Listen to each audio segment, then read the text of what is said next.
promise for adventurers from all walks of life. Wouldn't you agree?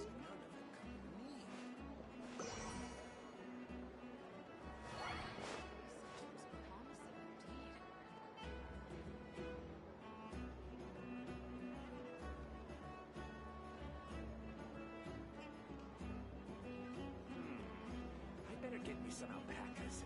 Once they hauled everything over to Snezhnaya, make a little extra by selling their wool.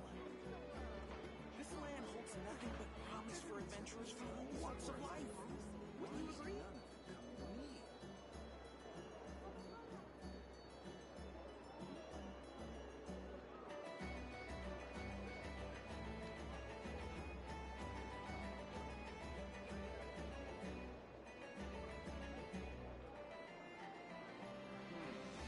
I better get me some alpacas. This land holds nothing but promise for adventurers from all walks of life. Wouldn't you agree?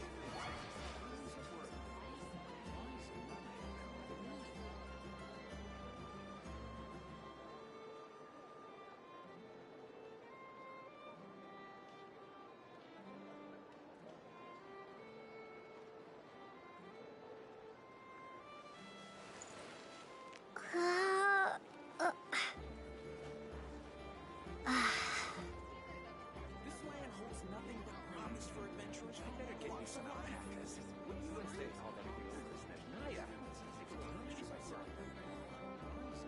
This land holds nothing but promise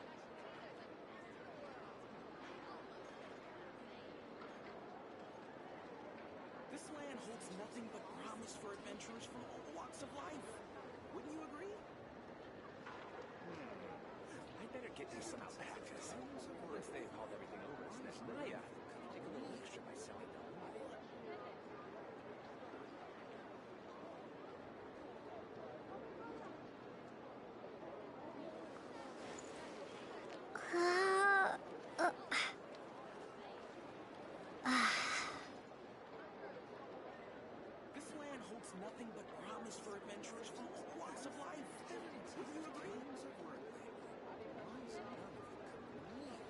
I better get me some alpacas. Once they hauled everything over to Snezhnaya, make a little extra by selling their wool.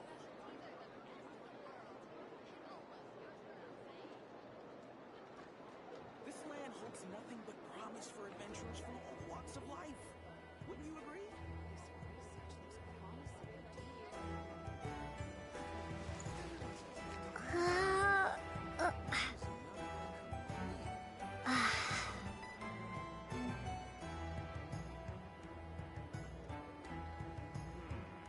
I better get me some alpacas. Once they hauled everything over to Snezhnaya, make a little extra by selling their wool. This land holds nothing but promise for adventurers from all walks of life. Wouldn't you agree?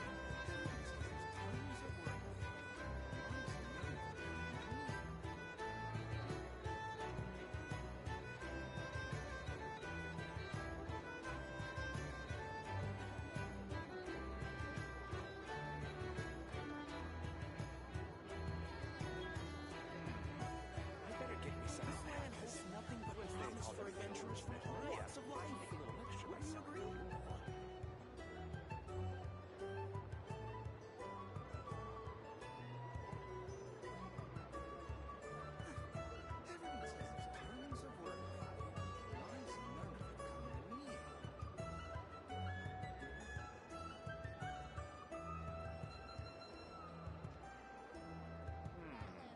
I better get me some alpacas. Alrighty, ladies and gentlemen, welcome on back. Welcome to Genshin Impact Luna III.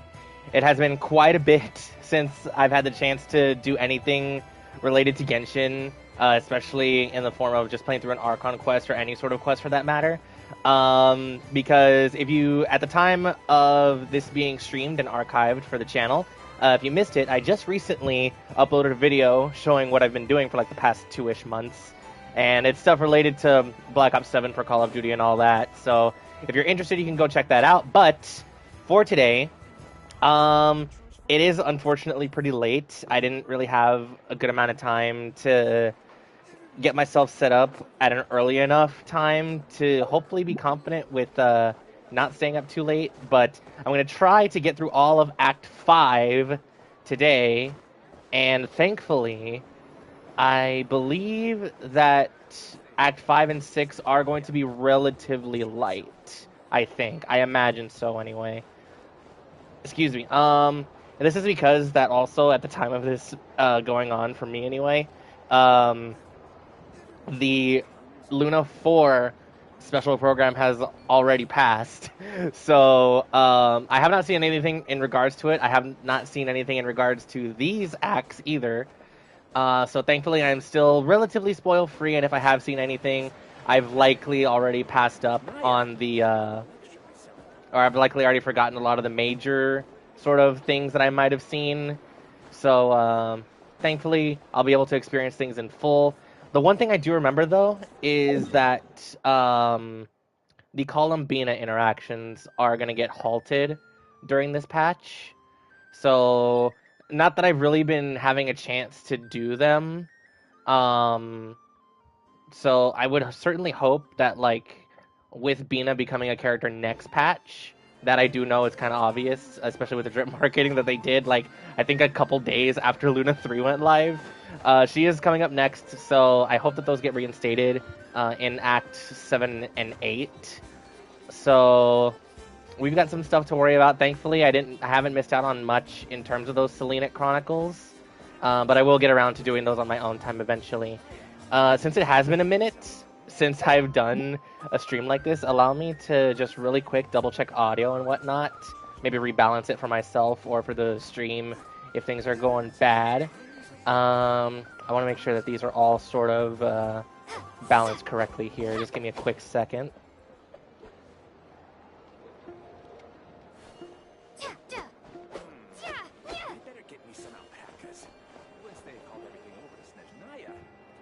Alright, sweet. So, we are all set. I don't remember if I've shared a little bit about the characters that I've been doing. I think I have shared a little bit of Nefer. So I'll keep it short, but basically C2, very good crit ratio. Energy recharge is honestly not that bad. I think she does have a relatively cheaper ult. Yeah, 60, so it's not that big of a deal.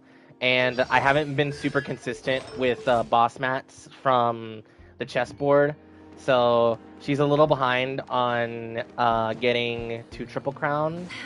I'm also going to need to do the talent books for her, as well as Yehoda, because I did shell out a little bit of primos for Yehoda. And if I'm not mistaken, yep, C2, so that helps out. I don't think she's built the best. I just kind of put together something very last minute to get her going.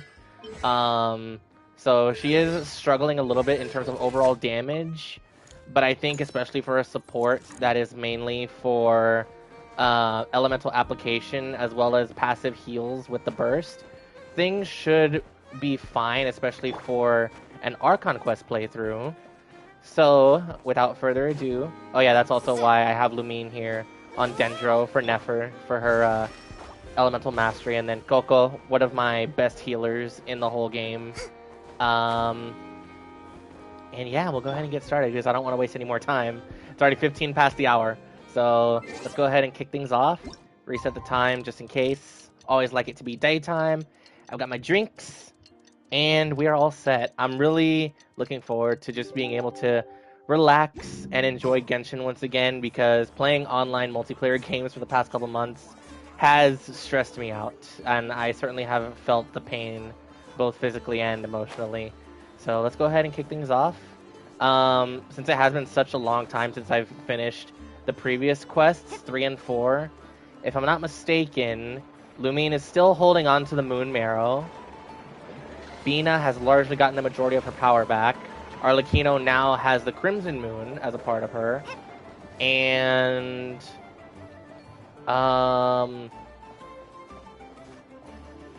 yeah. Hold on, wait. I'm definitely missing a massively important detail. Holy crap.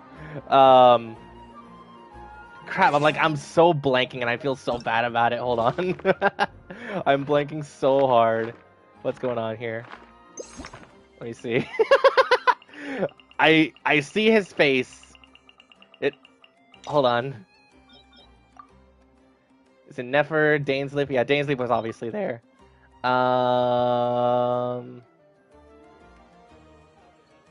Brother, I am blanking so hard on the guy's name. Retinue, Sinue. Wait, what's going on here? Oh, this is Nefer's flashback. Hold on.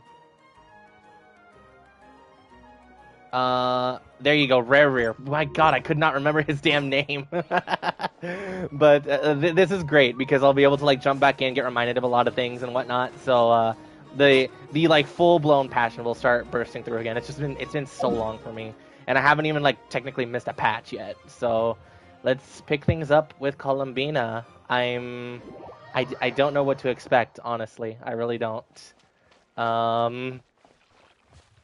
Let's just see what Girly Pop has to say. Ah, this place is still so beautiful. It's a shame that, like, for the next week or so, while the patch is still on its way, I'm gonna end up missing out on some things in here.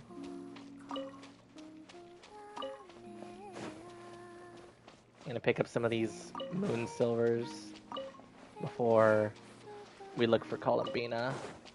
Oh, she's up there. I see you.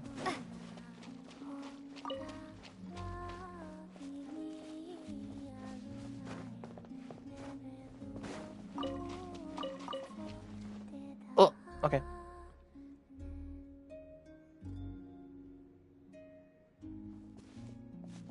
Hey, she's sitting up! Is me sitting here a rare sight?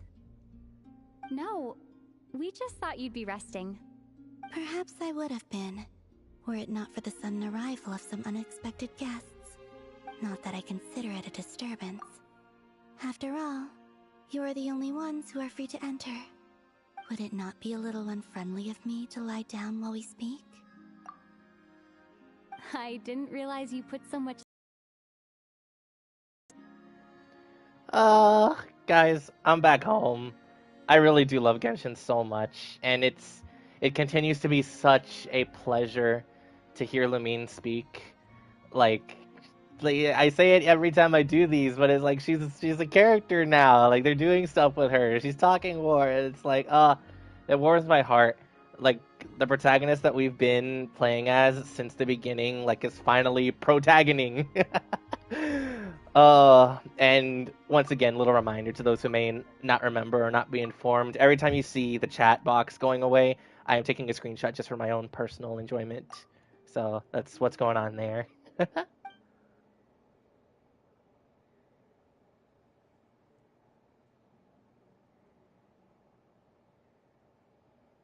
Only sometimes. There have been moments lately where I think about you and your companions. They are warm, mysterious, and cozy memories. Very few of my past memories are anything like that. They say that travelers return home bearing bags full of souvenirs. But my luggage was empty, and I believed it would stay that way. Return home? So, you're still planning on returning to the moon? Yes. This planet continues to reject me, reminding me that I do not belong here. If I remain into that, there will come a day that I disintegrate. And I don't mean reduced to dust, or turned into food for the flowers. I mean, I will cease to exist entirely. Alright then. Well, we're sure gonna miss you. But it sounds like we'll have to say goodbye. How do you intend to return? The moon prayer night is soon to arrive. On that day, the moon will be closest to Devat. The Kuvaki in this land will reach its peak at that time. I merely need to grasp the tide, and with relatively little effort. Oh, Paimon gets it! It'll work like a slingshot! You make it sound like she's gonna get blasted up to the moon. If I did that, I suspect I would crash into the false sky. I will be using a much gentler approach. But I do like the analogy. It's fun. You see? She gets Paimon's sense of humor. In the blink of an eye, the time has come to part ways. It does feel that way, doesn't it? Time seems to fly fastest when you are enjoying it. And guys, it's still like, although like she's been yapping most of the time that the conversation gets passed back to them, Lumine still talking is still such a wild concept to me. And I wonder how both Zach and Sarah feel like being asked to record like 10 times as more lines as they're used to. It's such a strange thing, I imagine, on the VA side of things. Maybe not for like the characters where like they're super involved for the year of the nation that's being focused, and then they like maybe come back once a year for other events. Because it like for the travelers, both of them, they only get like really one line per patch, and it's like, hey guys, you have a few minutes to like just record a couple lines, like just one line a couple times. I have always thought of myself as a wanderer on this earth, and it has never expressed any desire to keep me here. Yet, just as I plan to depart, it tugs at my arm. Is this a gesture of affection? Or is the world mocking me? Oh. Were you hoping I can answer that? Yes. You are a traveler, so you must have a lot of experience in this area. Then, what I would say is, enjoy the moment. That's right! Don't overthink it! Happiness is happiness and joy is joy! The point is to enjoy it, not analyze it! I see. Then what I would say is, even though I am very tired right now, I am still happy. I can't tell from the tone of your voice. Oh, really? You don't think I could tell you were in a good mood today from the moment we saw you. Ah, a joke. Albeit not a funny one. Anyway, I assume you're here about you-know-what. Give me your hand. Actually, it's not that. There's something else we wanted to discuss with you. Oh, then, do you still want to give me your hand? Or not? Sure.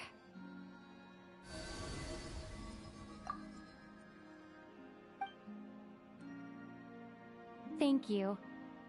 So, I've heard that in the Moon Prayer Nights of the past, people here would hold celebrations in the Moon Goddess's honor. Since you helped so much in our fight against the Reihir of Solnari, I think you deserve a farewell party before you return home. I haven't asked everyone else for their opinions on this yet, but I'd like to invite you to join the upcoming Moon Prayer Night. I've never joined a Moon Prayer Night before. I'm not sure what I would even do. Oh, don't worry about that! We take care of everything! All you need to do is show up. Of course, there's no need to force it if you're not feeling strong enough. It's just, this kind of felt like a golden opportunity. But they call me Kutar, and the Fatui have an arrest warrant out for me. I shouldn't appear in public right now. Definitely some complications there, but... I'll make it work. You have my word. Damn right, Lumine. Yeah, we got your back! Well, she does. Paimon's actually not too sure what she's planning. All right, if you're sure. I will not refuse your invitation. I suppose it wouldn't hurt to pack a few more sights from this world into my suitcase before finally learning what my homeland looks like. Oh, if you see Lauma, please tell her that my answer to the question she asked me is neither yes nor no. Rather, it is, there is no need. That was kinda cryptic, but sure. Guess it's between the two of you. We'll pass along the message. Bye for now!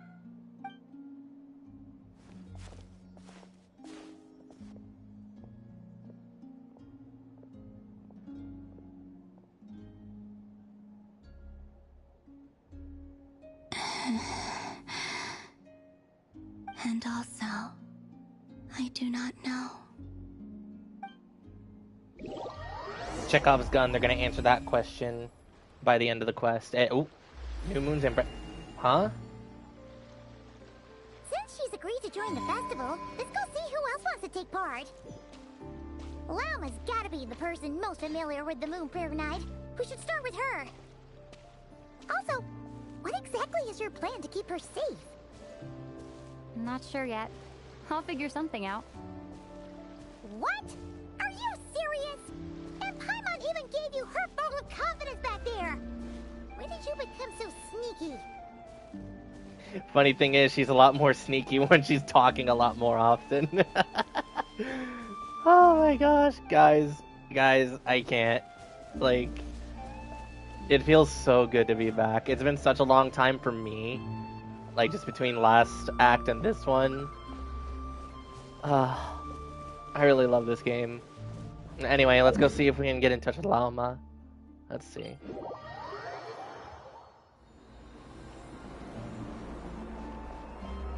God, man, it's so pretty. Oh, you know what? Shoot. I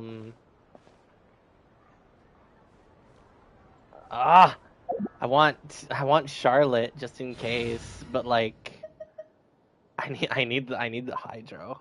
I need the hydro. I imagine since we're on Ascendant Gleam, thanks to Columbina, I can probably get away with only Nefer being a Nodcry character. What's the news? So by that token, let's do Mona. This is how it must be. We'll just do Mona for that. And then for Charlotte, go ahead and enable that just in case.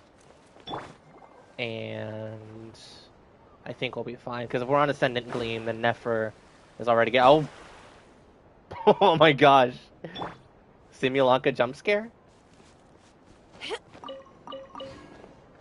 Oh my gosh, Arnold probably went nuts seeing a lot of these decorations. It's so pretty.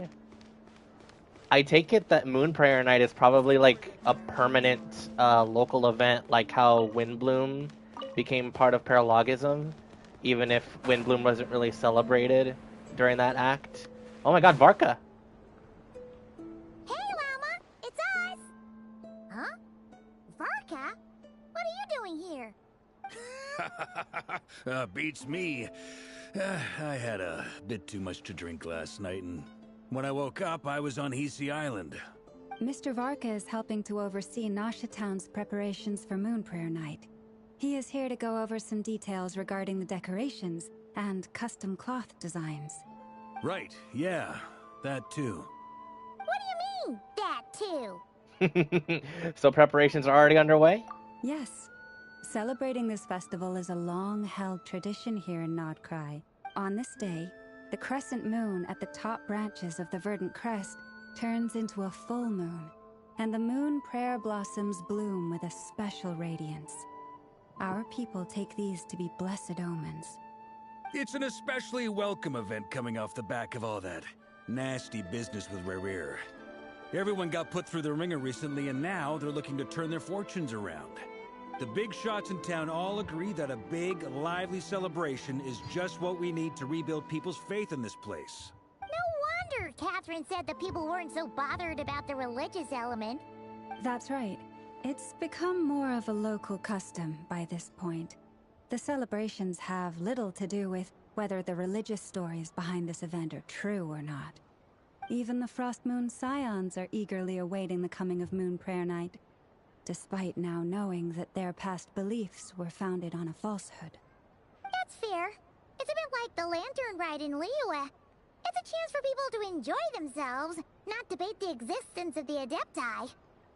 Although in their case, the Adepti definitely exists. And that's also another thing. I think Lantern Ride is supposed to be next patch too. Oh, I'm so behind, but I'm glad I'm doing this now. Oh, one other thing. We just went to see Columbina. We went ahead and invited her to take part in the festival this time. Hope that's okay. Wait, so... you mean she agreed to it? Huh. That's quite a surprise. Then I suppose that she intends to return to the moon on that day. Oh, yeah. It's kind of a complicated process, but basically, it's like a slingshot. Yeah, maybe she probably shouldn't have endorsed your metaphor there, Paimon. I understand. In truth, I had a feeling that she might make such a decision.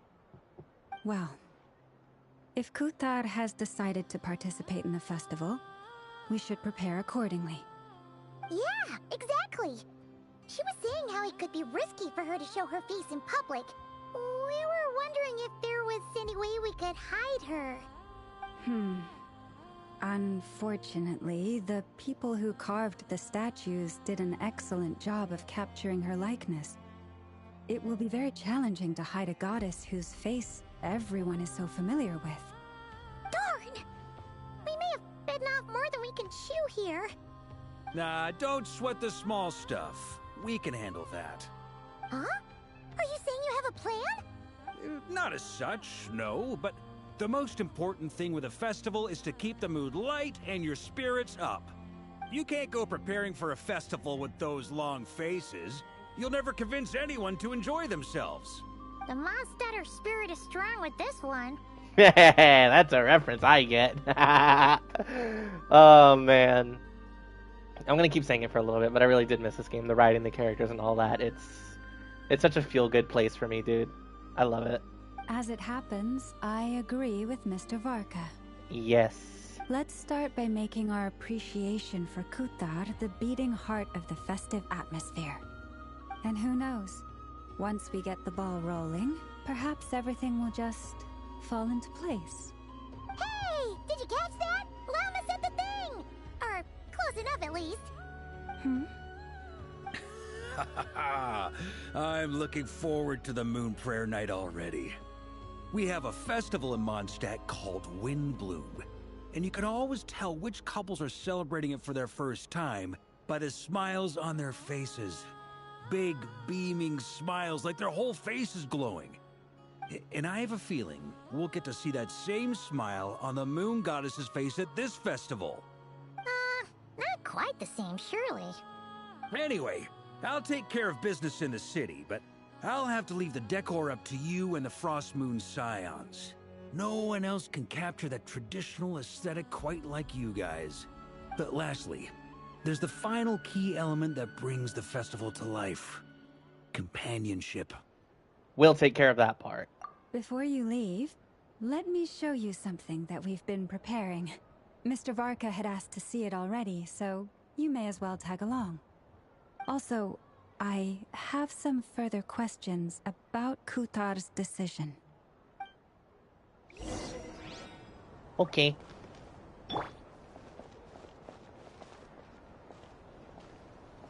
Oh my gosh, guys. Look at all this.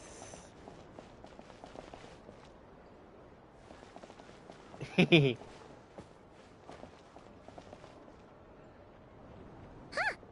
this? They sure look like they're having fun.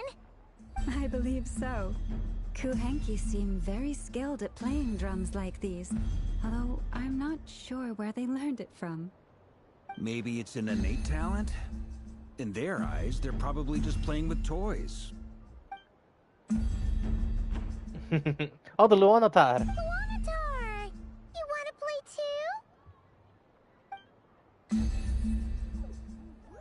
too? Guess not. Yeah. She looks more confused than anything.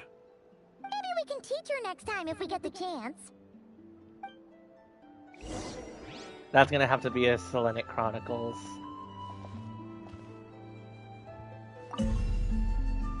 Oh, it's you two. And grab this. Oh wait, hello? Where'd you guys go? What are these Oh. floaty things? Moon veils. We hang them from buildings in the city during the festival.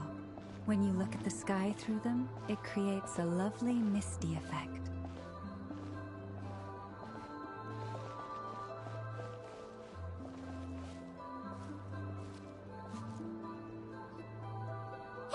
seems hard at work. They are preparing items for Moon Prayer Night. For instance, the sculpture being made over here, Mr. Varka and I were just finalizing the details of where it will be placed.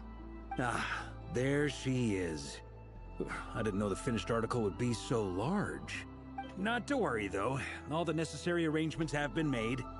Just let me know once it's ready, and I'll get some people to ship it over. You have my thanks. And over here, we are preparing a very traditional confection. Oh, look at all these colors! It looks great!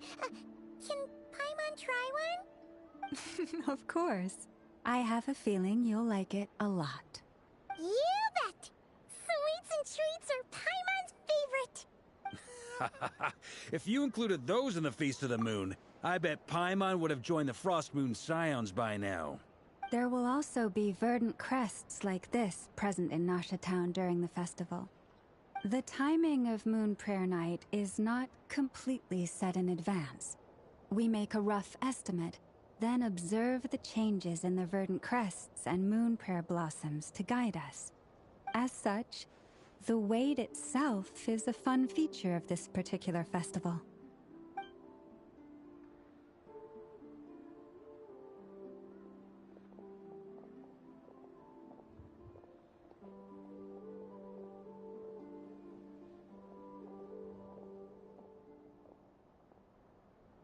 Let's talk here. To tell the truth, I am very surprised to hear that Kutar is willing to participate in the festival. I once asked her if she'd be willing to stay with the Frost Moon Scions. I could introduce her to everyone, and we could be a family to one another. She did not answer, but she has not appeared here since. I took this to mean her answer was no, but if that were the case, she would not have accepted this invitation. Speaking of the answer, she did tell us to pass along that there's no need for that. Ah, I see. Maybe she is right. Maybe the Frost Moon Scions of today no longer need a moon goddess. But my wish was not for her to come here and be worshipped as a deity. I simply wanted to offer her a place to stay. I'm sure she believes that showing herself Wait, that's not here that's not part of the invites cutscene? fertility intervention, and as such, I she thought does that was not part of wish the to cause us cutscene. trouble. Oh no, I hope they didn't break anything. What was that? Oh man, I hope that didn't break anything. I think Llama's still fine, but oh my gosh. But what really pains me about all this is that this is her birthplace. She ought to belong here, yet no one has been able to grant her shelter. I think I'm qualified to weigh in here. When someone's about to depart on a long trip, what they need is blessings, not burdens. We should wish her the best, not make the journey harder than it already is. Anyway, she's agreed to attend, hasn't she? All we need to do is simply respect her decision. I see your point. Yes, she will soon depart after all. Our job is to leave her with some happy memories. Besides, who's to say her journey to the moon is a one-way trip? It's not like she can't come back and visit if she wants, right? Paimon agrees wholeheartedly. Festivals are all about having fun, so let's keep it simple. All right, I'm gonna head back to Nasha Town soon. Wanna come with? I'm guessing you have some other folks to visit there. Sure thing, let's go! Bye for now, Wilma! Thank you all. Goodbye.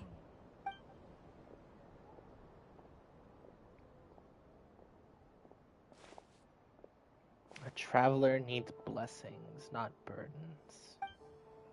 Sounds good in principle. Will blessings alone be enough for Columbina? One can only pray. Nasha Town. Also, hold on, what's going on? Okay, that was weird. Let's see. Back to Nasha Town. All the way down here. Wait, how do I get over there? Oh yeah, this is, I thought I was going the other way.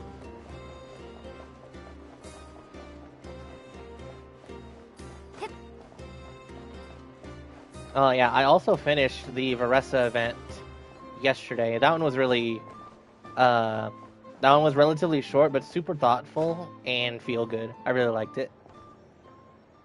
Yo, it's the lads. Huh? Hey, over there!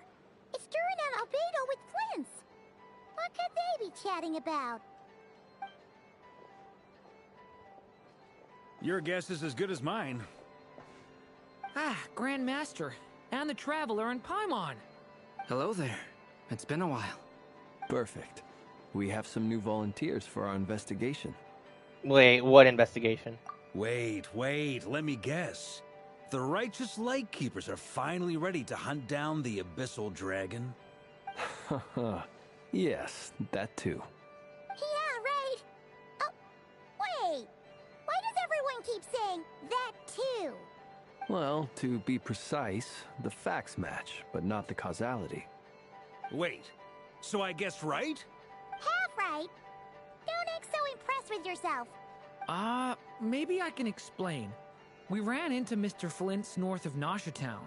At that time, we just noticed a few abyssal creatures out in the wild, but the strange thing was, I didn't detect any traces of abyssal energy on them at all. On closer inspection, we realized that they were not real monsters, but something akin to reflections in the water, or perhaps a mirage. Oh, that looks so weird as far as the texture. What? Hey there, Alan. I see you in the chat. Welcome on in. What do you mean? Like, you could see them, but not touch them? Exactly. It was very peculiar. They roared and tried to attack us, but we could not make any physical contact with them. I think I've heard of things like that happening in Nodcry before, but I don't know much about it. Yes, it's a known phenomenon. Mirage-like illusions tend to appear in Nodcry in the run-up to Moonprayer Night. From a distance, they appear quite real. I myself thought that Misters Durin and Albedo were locked in battle with abyssal monsters when I first arrived. But after sharing intel and investigating a little further, we can confirm that these illusions are harmless. There is no great cause for concern. Okay. All the Mirage stories I've heard are either animals, rocks, or small houses. Abyssal monsters, though? That's a first. It's a first for me, too. So I'm planning to look into it further just to be on the safe side. I intend to inspect a few more locations. What about you two? Any plans? Alice contacted me a few days ago. She'd like me and Durin to assist her with an experiment. But we lost contact shortly after receiving the message. I'm sure that comes as no surprise to anyone familiar with her. Yup, that's Alice. We don't know when the wind will blow. Yet when the wind blows, we will know. That, in a nutshell, describes how Alice operates. Yeah, that tracks. Okay. Well, I suggest we investigate this Mirage business in the meantime. It's piqued my curiosity, and I'm pretty sure I know someone who will already be 10 steps ahead of us. Well said. Right? Whatever's happening in Nodcry, she always seems to be the first one to know. After the festival while we're at it. You mean just Yehoda? Let's head to the curatorium. Also, hold on, ping is spiking. Hello, you can come down. I'm not doing anything. That's a little cause for concern. I don't understand why it's so high. I'm not doing anything, I'm just playing the game. I suppose I'll just keep going. Oh, there, it's coming back down. And... come on. That is so weird, I don't know why it's jumping. Nothing's changed. Well, let's just go talk to Nefer and see if things improve.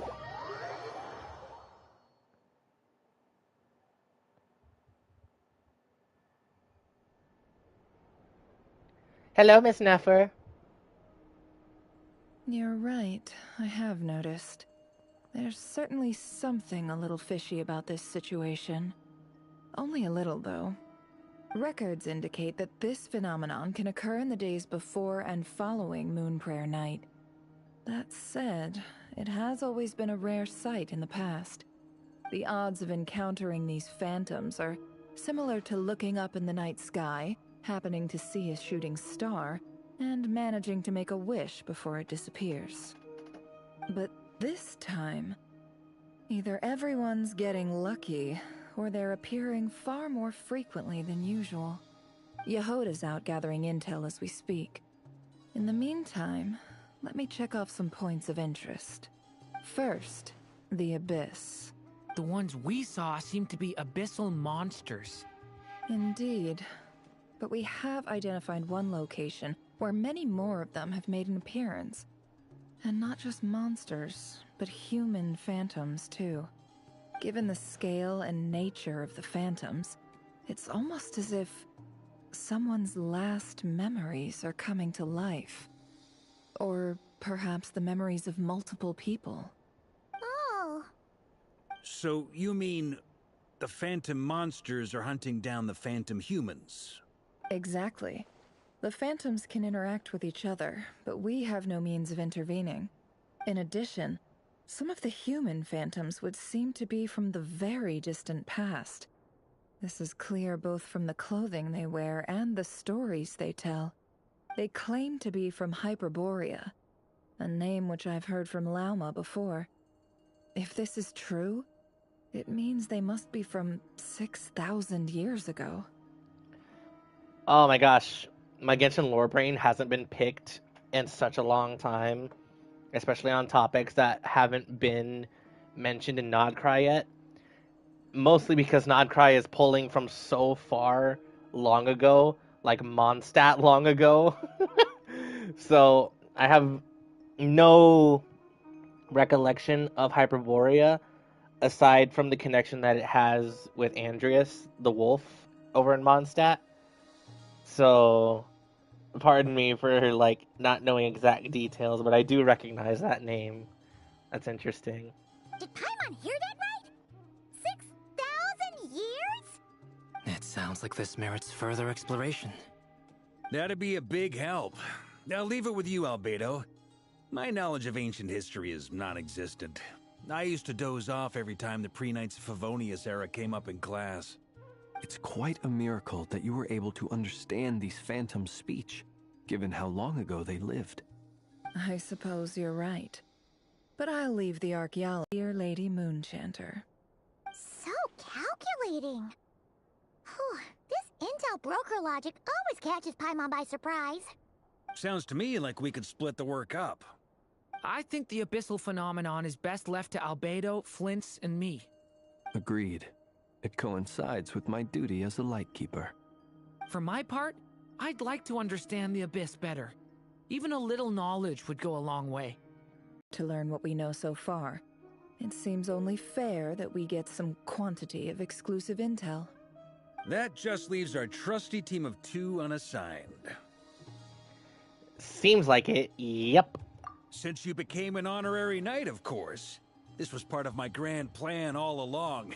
Oh yeah, by the way, we managed to convince Columbina to come to the Moon Prayer Night celebrations. Would you and Yehoda like to join too? She agreed to that? Huh. Quite an achievement. Never underestimate the traveler, I guess. I'd be happy to join. No point. No. Way to contradict me in front of... Wait, no, that's not what I have bad news, boss. So many people. All right, everyone inside, quick. What is girl yapping about? Jeez. What is she yapping about? This is gonna sound crazy, but hear me out. I saw one of those phantoms at Star Sand Shoal. And it was some sort of flying ship. Oh, that's right, because I think in the trailer that it was a phantom to a certain degree. Right. Like a spaceship? A spaceship at Star Sand Shoal. That's gotta be the one you came to Tibet in. You said you saw the same thing through the moon marrow, right? Huh? You already know about it? Ugh, I thought I was gonna blow people's minds. Turns out I'm the last to find out. Wait, back up. You came here in a space? Second best intel broker in the world! After your boss, of course. Wait, a brown nose, Paimon. Wow. Look at her Well, face. I don't know if I'm all that, but... Dude, I love Never so much. She's hilarious and unintentionally so. It's great. I guess that decides where we're heading next. Come on, don't look at me like that. I know the spaceship doesn't have anything to do with me, but you don't want to leave me as the only one twiddling my thumbs, do you? Please? Let the guy come along, Paimon. Fair enough. You can tag along. Ah, see? In that case, let's meet back here to discuss our findings once we're done. Alrighty. I wish everyone a productive investigation. You too.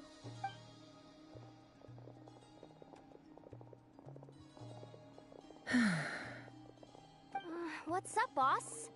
Aren't we gonna head out? Tell me, Yehuda, when did the curatorium start giving out intel for free? Oh, sorry, boss. But we're a team, Nefer. It's fine. Let's check this out. I'm really curious.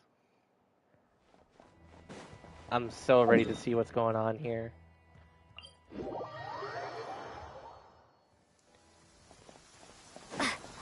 And it's raining. Fantastic. Holy crap, that's bigger than I thought. For two twins?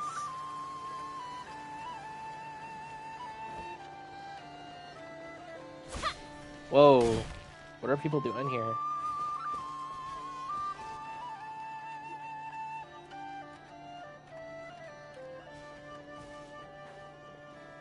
Wow, what do you know? Yehuda was right on the money. This Nope, phantom the really spooky is your music. spaceship. The lore music. It has jumped in. But that's so weird. Why would it show up here? Is it some kind of projection? Or a ghost? Like, maybe it no longer exists, but somehow it left an afterimage? I'm not sure either. Ah, you're already here. Llama. Miss Lauma, what a surprise. I thought you were busy with festival preparations. I was, until one of our people informed me that a strange sight had appeared at Star Sand Shoal. No one's ever seen something quite like this before. I thought I should see it for myself. Same here. Oh, so we heard that these things appear around the festival period. Any idea why that is? Unfortunately not. We have very limited information about them, since they can't be interacted with. And no human phantoms have ever made an appearance before now. The most we've been able to deduce is that these sightings appear to be connected to the increase in Kuvaki energy around this time. Well, let's go have a look around and see what we can find. Yeah, seems like that's all we can do. This is all so confusing. Allow me to lend you a hand. Okay.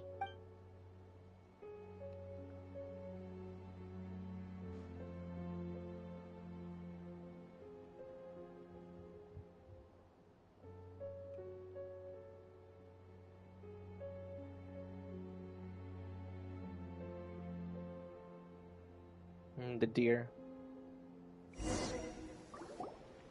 Everyone, our friend here should be able to provide us with some information. Is that a phantom Rhyme-horn deer? I've heard about how the Frost Moon Scions live in harmony with the animals and can even communicate with them. That's coming in handy now, for sure. Okay.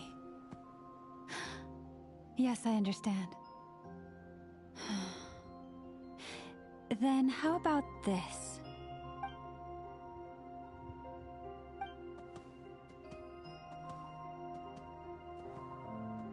Oh, it's leaving.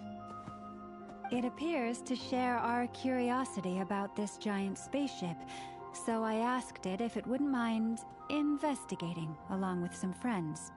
In return, I told it about some nearby spots where the wild fruit grows abundantly. We may live in a different era from these phantoms, but I trust that the terrain, climate, and ecology here are more resistant to the effects of time than some things are. Let's give them a moment and hope for the best. All right. All back together? Must have been a lot of fruit. Indeed. Now let me ask them some questions.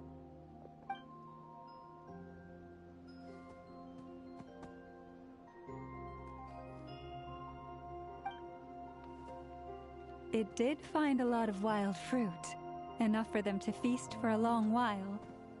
This puffin circled in the air several times, but didn't spot anything out of the ordinary. Certainly nothing to do with the spaceship. Huh. Well, it definitely makes sense to get a bird's eye view. Indeed. Other than that, I was also thinking that the world these phantoms see is also different from ours. Oh, I get what you mean. The wild fruit exist in both times and spaces, but there might also be things that only exist in that space-time, which we can't see. Because we don't see their whole world. Good point. Great thinking, Lauma. Blunthorn rhinos can use kuvaki to shift great rocks, but this one says it couldn't get that ship to budge by even an inch. The sniffer mole tried too, but despite being a skilled digger, it could not get through. They say that the spaceship looks robust and undamaged. It seems completely impervious to any and all attacks. Whatever lies within is well defended from harm. So, just like us humans, there was nothing they could do about this spaceship either. Yes. Still, they deserve our thanks. We are grateful for all your efforts, dear friends. Now go, and enjoy your feast. I've noticed some other human phantoms gathered nearby.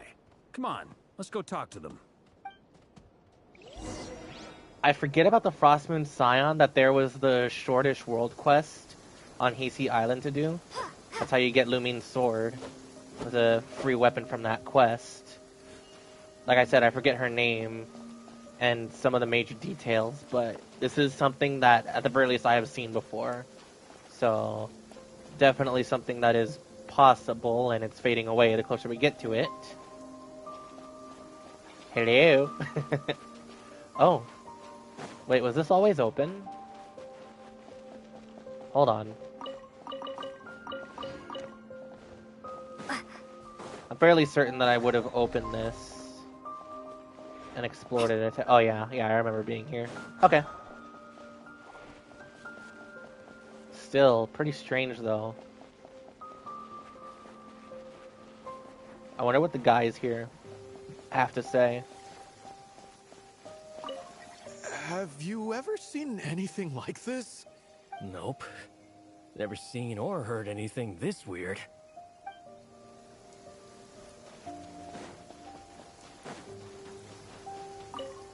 Those illusions and those people.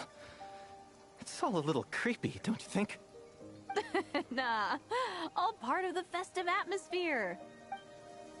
Yeah, she's crazy. Oh wow, they actually acknowledge me. Hello, friends.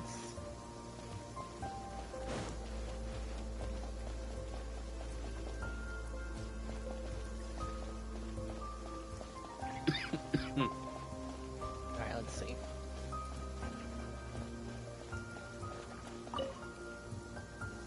What is this thing? I've never seen it move, and there's no way to get inside. Goodness knows.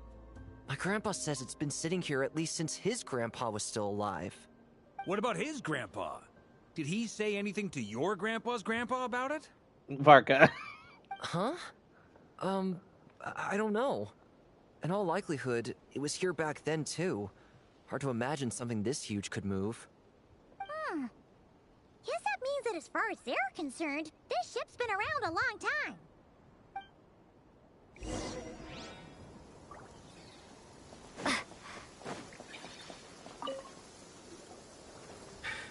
Come on, brothers.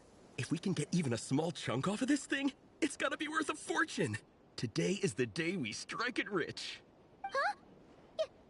You mean Paimon? You mean me? Me? Yes, brother, I shall join you. Let's make our fortune. Varka, brother. We should go with them. True. Let their like playthrough of the events go through. What the? This thing is crazy tough. I can't even scratch it. What's it made of? Sorry, brother. Looks like we'll have to seek our fortunes elsewhere. Enjoying yourself? I was just seeing if I could influence this phantom's perception by playing. But nope, no dice. I mean, that's kind of how you interact with them anyway. You kind of play along with whatever they're talking about and sort of just let the playback run through. Build up an idea of what's going on here now that we've spoken to some of the people. These phantoms are reenacting real historical events in Nodcry. It's almost like we're in some kind of interactive stage play. We can talk to the actors, but the plot is fixed, and we can't influence it. It makes sense. History is set in stone. The objective facts of the past cannot be... Paimon totally thought you were just goofing around earlier. But actually, you were doing some serious investigating. Of course I was. Anyway, at this point, I think we're forced to conclude that although the Phantom spaceship is right there in front of us, we aren't going to learn much about it from these people. If only this showed the moment when my brother was searching for me. Maybe then I could have discovered why he wasn't in the spaceship. Or if it showed the moment when it disappeared, I might have found out who was piloting it and where they were headed. But no such luck. All we've seen is an arbitrary moment in time during its long stay here. Don't be discouraged.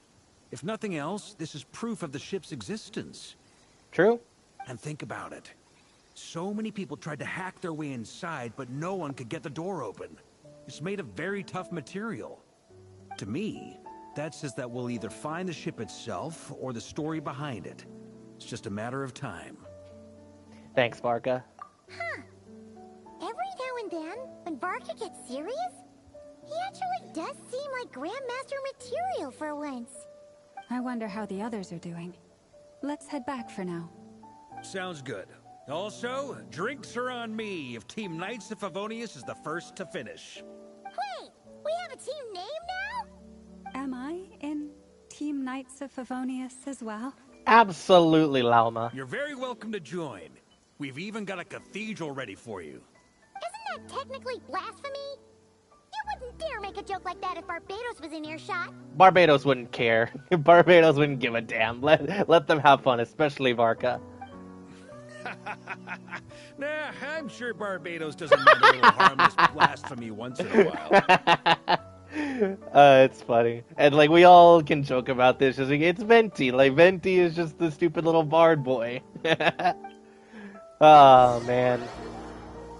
It is good, though. It's nice. It's fun. Oh. Oh, no! Get away! Ah! Oh.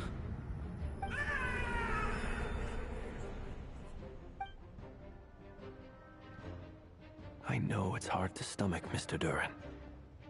But as I'm sure you've noticed, there is nothing we can do to intervene in that which unfolds before us.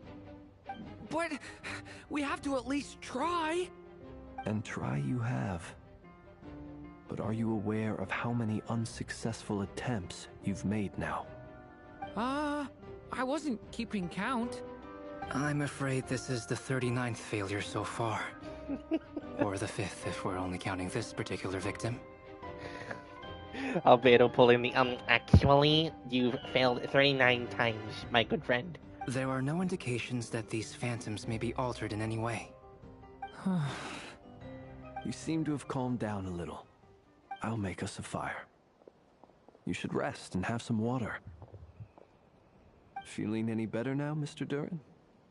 May I ask a few questions? Be my guest. What exactly are we witnessing here? What happened to those people? My guess would be that we are seeing Nodcry during the Conrian Cataclysm. Would that be accurate? Conria. That is correct. As you know, once the Abyss senses even the tiniest crack, it floods in and spreads like wildfire. There was a time in the distant past when it permeated all of Nodcry, causing immeasurable harm. The people paid a terrible price to heal this land. Then, 500 years ago, the whole of Teyvat suffered an abyssal disaster. Once more, Nodcry was dealt a devastating blow. I see. In the face of the abyssal onslaught, all were like grains of sand tossed around by a tidal wave. Be they human, fae, or god. The moment you witnessed is but one drop in a whole ocean of catastrophe. All right. I guess that answers my second question, too. I wanted to know why there's nothing I could do to help them, and that's because what we are seeing is history. That would be my guess as well. As I understand it, history and fate are not all that dissimilar. The latter may be unseen to us, but both are immutable. Yes. Fate was determined long, long ago. I still have a couple of other questions for you, Mr. Flint's. You mentioned more than one abyssal disaster that has struck this land in the past. How can you be sure that what we're seeing is from the Conrian incident? And also, how are you able to stay so calm when you're talking about these events? From everything I know about you, you're not cold or ruthless, and you're not indifferent to the suffering of others. Alas, I am forced to show my age. I must be 600 or 700 years old by human measure. So he was around to actually witness the cataclysm itself. Wait, so you... One is not easily moved by history when one has witnessed the truth firsthand. I'm sorry. You needn't apologize. Your passion is a good thing to have. Treasure it, because someday you may find it in terribly short supply. Now, at the risk of offending you, I have a question in return. Your curiosity toward the Abyss, is it born from hatred or because you sense its call? I only ask because I kept a fragment of Rerear's body in my lantern for a short time. Specifically, his heart. So I know what a burden it can be to carry the Abyss with you. And I hear its power growling from somewhere within you. In my eyes, your mere existence is a miracle. My honest answer is... I don't know. I don't think I have the confidence to say for certain. What I will say is the Abyss is not the only issue that haunts me. Even before I became who I am today, the question dogged me constantly. Should I even exist at all? My doubts remain unresolved. But when we fought Rerear, something became a little clearer to me. Sometimes it is the darkness within us that allows us to achieve the impossible. I certainly got the sense from your 39 attempts that you were trying to achieve the impossible. It sounds like you've resolved to see the truth for yourself. Absolutely. In that sense, he and I are quite similar. Then I wish you every success. I look forward to the day of your transcension. Well, if everyone's caught their breath, I suppose we should head back. Oh, and one last thing. I'd appreciate if you kept our discussion about history a secret.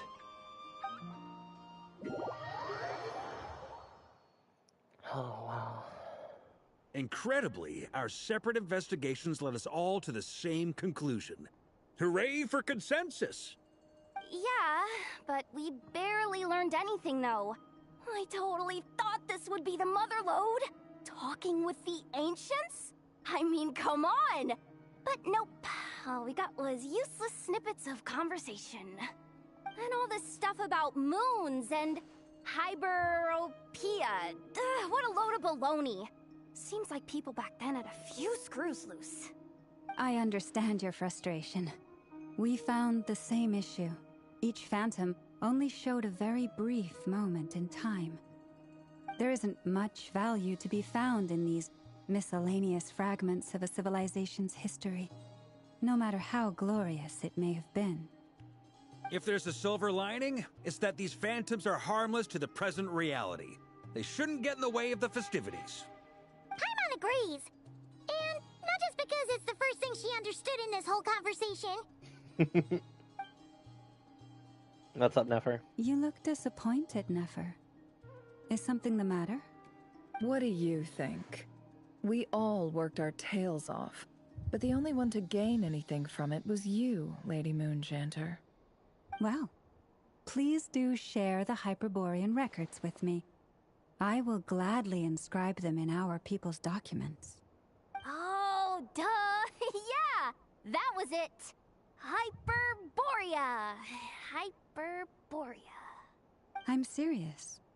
Only an expert in the Frost Moon Scions and their history can turn these records into valuable research material. The alternative is to let them gather dust on the Curatorium's storage shelves until the pages turn yellow.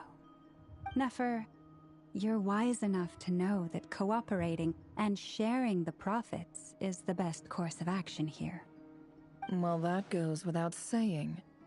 Sure, let's do that. Huh? But didn't you say we aren't supposed to give out intel for free? Sorry. Shutting up. Now is not a good time to push Nefer's buttons. Anyway, back to Moon Prayer Night. I'm thinking that we should prepare something a little special, aside from the usual decorations and so on. You mean a parting gift? Can't go wrong with food. Although, does food go bad on the moon? Perhaps a lantern would be a better choice. It might be dark up there.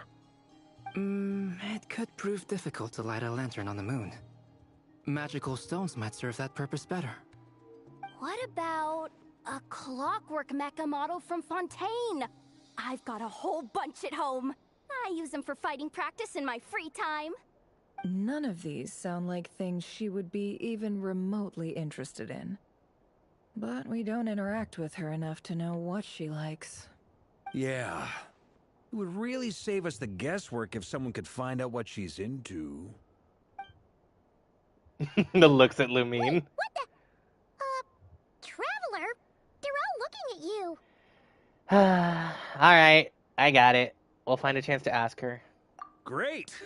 Haha, problem solved. Now, I need to stop by Dory's. Gonna need her help sourcing a bunch of stuff for the festival. Then let's leave it there for now. We all have our own business to attend to.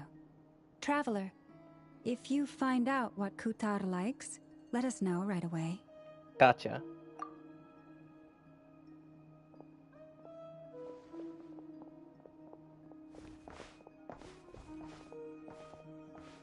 Is something the matter? That's my line, Durin. You seem a little upset. What's going on? I'm fine. It's just... I'm still feeling a little rattled after witnessing the horrors of the Abyss. But it's okay. This is something I have to work through. I'll be all right. Thanks for your concern. Well, don't put too much pressure on yourself. If you ever feel like something's wrong, physically or mentally, we're here to talk. You can always rely on us, don't worry. Come on. Stop treating me like a kid. But you are, though, brother. Alright, let's see. Which is why we need a lantern guaranteed to work on the moon. Yes, I have a few ideas, but the lantern itself is the easy part. The real issue is how little we know about the lunar environment.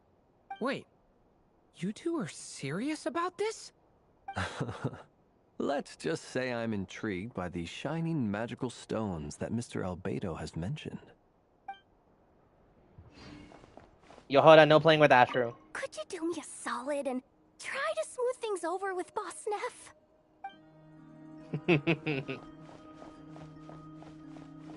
Miss Lauma, would you accompany me into town? I think it'd be best if you saw the Frost Moon Scion's decorations for yourself. Very well. Let's go. Oh, man. This is great. I love this. Oh, Nefer's over here. Hello, ma'am. You should get going. It's important that we ascertain what Kutar likes. Well, let's get out of here and go see. I'm curious what's gonna happen. And by the way, guys, if you are curious, just because I'm silent for so long, the way that I play through Genshin Story is I take every major interaction as seamlessly as possible. I let the entire thing play out, and then I kind of go from there and think about it and talk about it after the fact, just to let everybody get their points across, and to let the writers sort of pay off and set up everything in the conversation that is that's being talked about in any particular situation. I know that a lot of other people who do playthroughs, other content creators, they like to kind of butt in after nearly every sentence, it seems like. But, I mean, most of the time the game kind of answers questions that they're proposing within the conversation almost instantly, and even if not, it'll usually happen in the next one. Or, I suppose overall, I just like to let every conversation play out in its entirety before I start giving them some serious thought. Ooh. Columbina, we're back! Where is she? Huh? She's not here. Can't sense her at all either. Weren't there a few Kuhenki here last time too? Where did they all go? Maybe she took them out for walkies? Walkies? For Kuhenki? You're not pets, you know. Oh, well. Looks like we just came at a bad time. Let's try again tomorrow. There's still a few days until Moon Prayer Night, so we're in no rush. Besides, she needs time to rest anyway.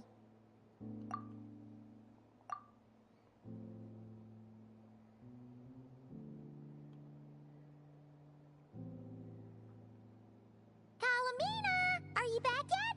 Oh, the flowers. That's not good. Oh, how strange. Looks like she still isn't here.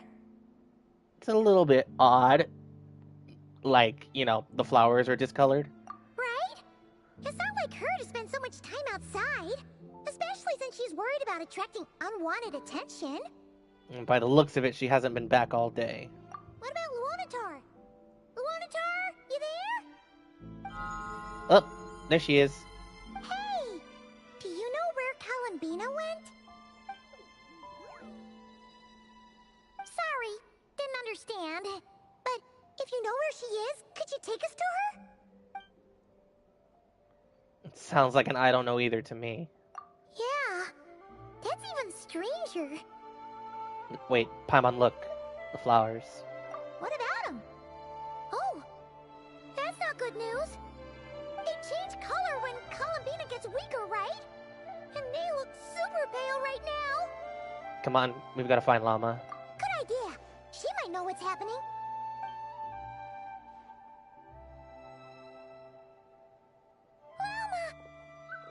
Ah, it's you. How is Kutar? Is she okay? She's missing, unfortunately.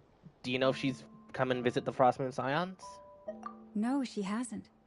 I came here to check on her after I noticed the flowers had changed color. Based on past precedent, she must be very weak right now. Even getting up to walk would be a struggle. It seems unlikely that she wandered off outside. Not to mention that she doesn't do that at the best of times either. So yeah, this is super weird. Has anyone else approached Silver Moon Hall lately? No. Very few people are in the know about Kutar's whereabouts. And if anyone suspicious had visited, they'd have left some sort of evidence. Come on, let's go to Nasha Town.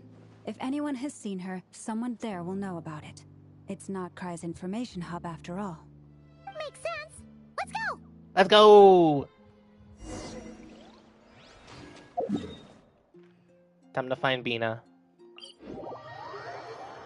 Where'd she go?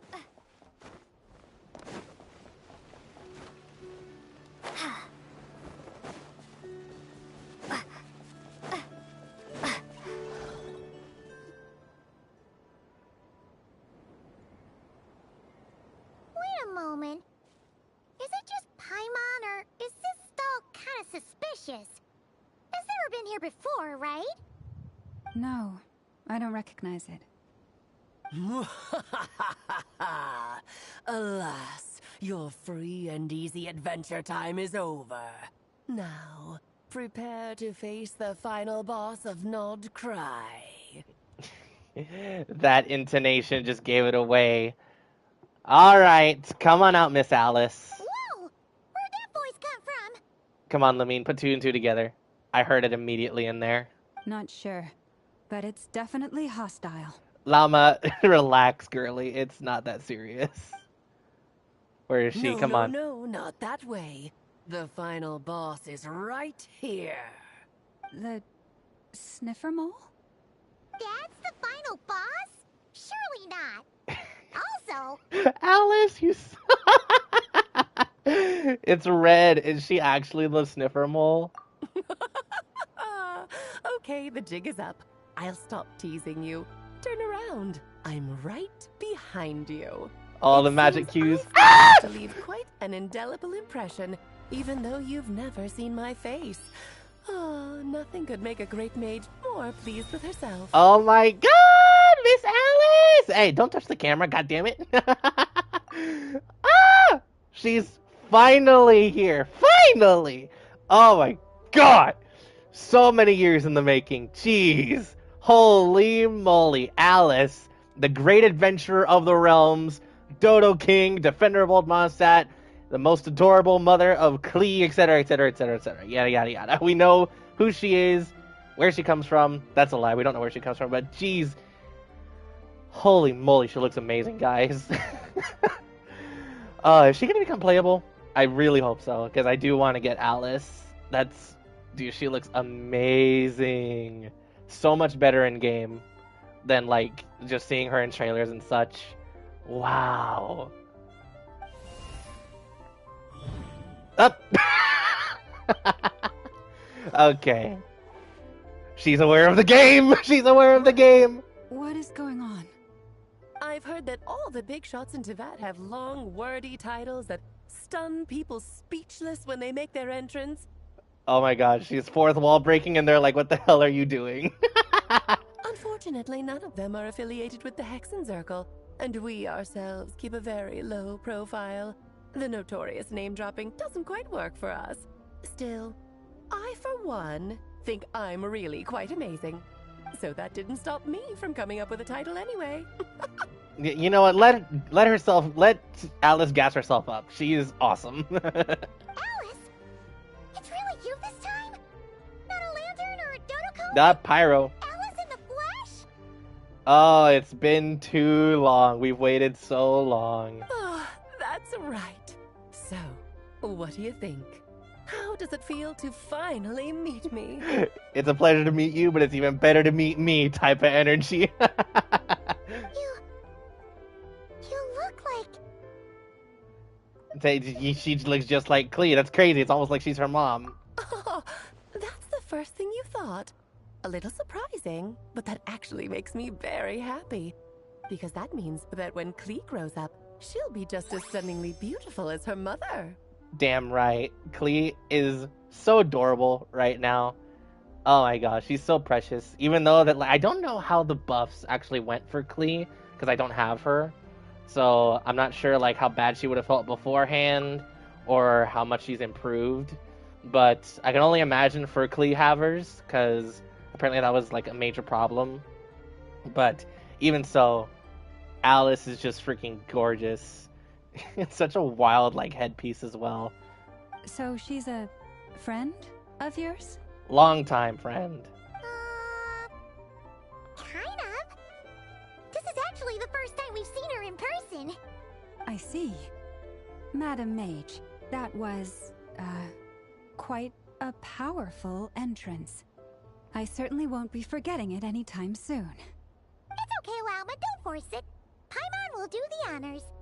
This is Alice from the Hexen Circle. She's a friend of ours. And of Arcus, too. She's helped us a lot in the past. That's right. She's a good person, just kinda unpredictable. Well, what is the human heart if not unpredictable? Hmm? Human! If we could not do as we please, how would we differ from machines? I am Lauma, Moon Chanter of the Frost Moon Scions. It is a pleasure to meet you. Oh, I know. Before you got here, I spent a good, 15 minutes getting up to speed on Nodcry's present situation. In other words, I've read the whole in the last episode part, so we can skip the pleasantries. What is girl yapping on about? She's actually playing the game. That's what she is. She's legitimately playing the game. Fair enough. Well, Miss Alice, I can already tell that you have quite a unique personality. He'll get used to it. Paimon sure is. So anyway, what are you doing in Nodcry, Alice? Oh, I thought I told you already. This time, I'm the final boss. Is that the truth? And what a formidable foe I shall be. Powerful, confident, decisive, and good luck finding my weak spot. You will never succeed. Alright, time to pack it up, Missy, because I'm going to send a formal request to Jean to put you in solitary, okay? Oh, drat. My one weakness, and you found it in an instant. Fate has been dealt a devastating blow. We love Alice so much. Thus falls the great Dodo King. Why are you playing along with this nonsense? 'Cause it's fun. Now shut up, Paimon. For funsies, of course. Exactly. What's wrong, Paimon? Are you disappointed in me? Am I a gigantic letdown? No, it's just... You seem like a busy lady. And this is the one time you've shown up in person. Paimon figured it would be for something more high stakes than just goofing around. You're quite right. I'm here in Nodcry because something big happened. Something big enough it caught the attention of the Hexen Circle. It concerns the 3 moons, Tevat's borders, and of course, the moon goddess you are currently searching for. Wait, so you know where Columbina is? Kind of. Why don't we discuss this over a pot of tea? Ah, yes, tea. Classic Hexen Circle drink. My main reason for coming on this trip to Tevat was, of course, to have some fun. But I do technically have a job to do as well. Namely, maintaining the stability of Tevat's borders. I'll skip over the complicated parts, but to sum it up, abyssal energies are all that lie beyond Tevat's border. We'd find ourselves in a real pickle if they ever made it through. And the phantoms you've been seeing are a sign that the border has been disturbed. No wonder they tend to show up around Moon Prayer Night. Is it because the real moon is now so close to us that its power can cross the border? In part, but only a negligible amount passes through. Just enough to influence the verdant crests and so on. And as you've noticed, there has been an unprecedented number of phantoms appearing this year. The influence of the moon beyond the border cannot explain this. No, there is another far greater factor at play. The trilunar syzygy. Oh, syzygy. That's a word that like triggers some stuff related to Genshin for me. Trilunar, obviously 3 moons. So what's going on here? A trilunar syzygy. Eons ago, before the heavenly principles came to Tevat, it was the then 3 moon goddesses who controlled the laws of this world. So you're talking about life, death, and such, aren't you? Oh, that's exactly it. The 3 goddesses split these powers amongst themselves, promising never to consolidate them into one singular body. This was meant to keep the world stable. But, fast-forwarding to the present, The eternal moon's marrow is with you, while the iridescent moon's marrow, which should never have appeared in this world, has been retrieved. Add that to the presence of a moon goddess in the flesh and... the power of all three moons is gathered here in Notcry. There hasn't been an event like this since the War of Funerary Flame. And it's having a noticeable effect on Tevat's borders. So why are you so concerned about the said borders, if I may ask? Because I wish to give my darling daughter a peaceful, sunny environment to grow up in. Is that a good enough reason? Oh yeah, fair enough. Kinda sounds like you're dodging the question. Also but true. It does make sense. Well, that's one reason anyway, and the most important one. The others are a little complicated to explain. For instance, cleaning up after dearest Miss R. Ryan, daughter. Also, guys, the number of unique animations Alice has. This is what I love about these longtime characters finally making their appearances. Hoyoverse goes all out to like make them truly special. I think Alice is actually on the tall female rig. And I think I mentioned it before, but I think Varka just has his own unique rig altogether. Because it does not look like he's on the ones that like Zhongli and Child are on. His looks entirely unique. But Alice, I think she is using the tall female rig. Albedo could tell you more about that if you're curious. Uh-huh. But right now, I have a more important question to ask you. Why are you collecting the moon marrows? Because Bina wants them to return home. I see. Nicole told me about that legend once. Nicole? You mean meet Anne? Oh, so you remember. Mm-hmm. Yeah, we've heard her voice multiple times in almost every nation now. I think Natlin is the only exception. Outside of Mondstadt, Liyue, and Inazuma. So yeah, starting at Sumeru, then Fontaine, and then not hearing her voice, but she was teased, I think, at the end of Act 2, if I'm not mistaken. Or it might have been Act 4, I forget. Yes, of course. That was the story about Fate, her area of expertise. But back to the story of our dear moon goddess. I'm afraid her intended method of returning to the moon is unlikely to work anymore. What does that mean? She may be missing, but she hasn't gone anywhere. She has disappeared. Oh, wait. Oh.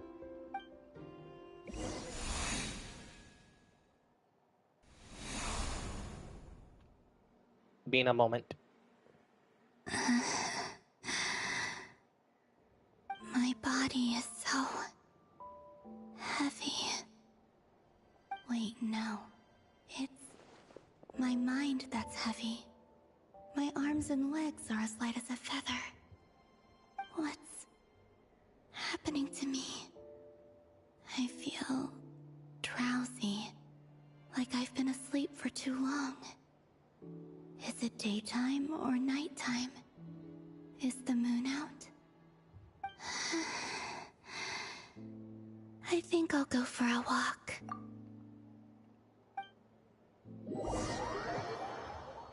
I damn near thought they were gonna let us play with her a patch early like they did with Mawika. Are you out for a walk too? Huh?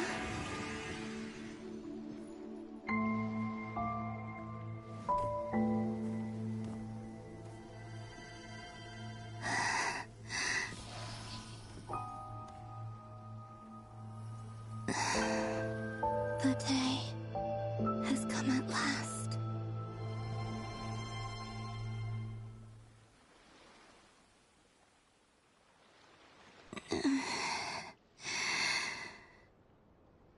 Have I grown so weak that I can't even sustain my physical form? But Moon Prayer Night is nearly here. I was so close to returning home.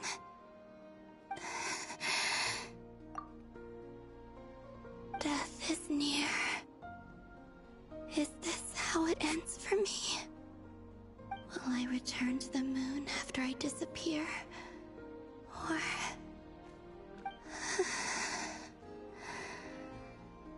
I don't want it to end like this.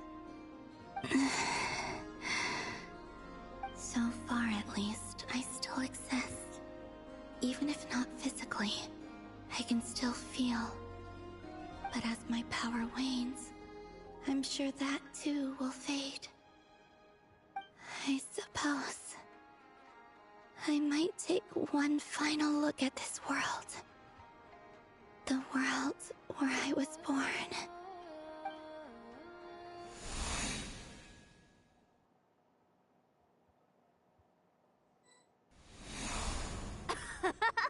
Come on, come on! Wait for me! The Frost Moon Enclave. How much it has changed since I was born. These decorations, they're so heavy. It's times like this when you kind of wish men could be priestesses and acolytes. How fascinating. I've never had the chance to be privy to people's private lives in this way. In the past, people would get so solemn and serious the moment I showed my face, like they were frozen stiff. Karina, Lametti, it's time to eat. Coming. Oh, Karina. I want to watch them a little longer.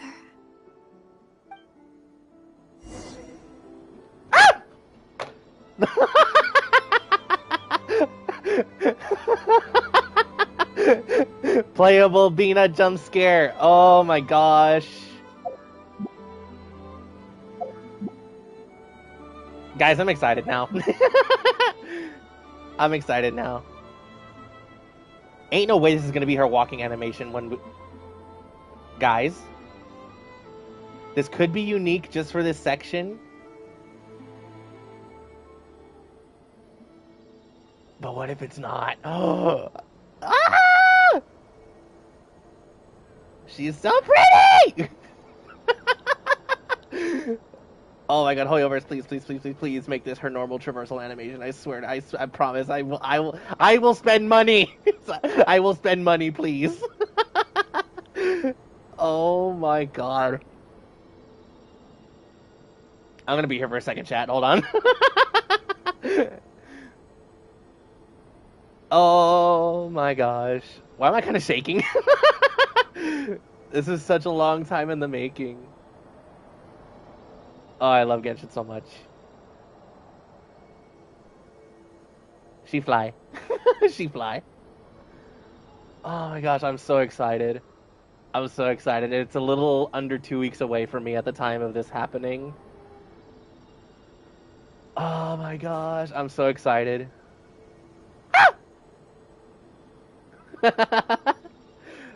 Oh my goodness, I'm so excited. Please, please, please, please. Please let this be her standard animations. I promise you I will spend money. I promise you I will spend money.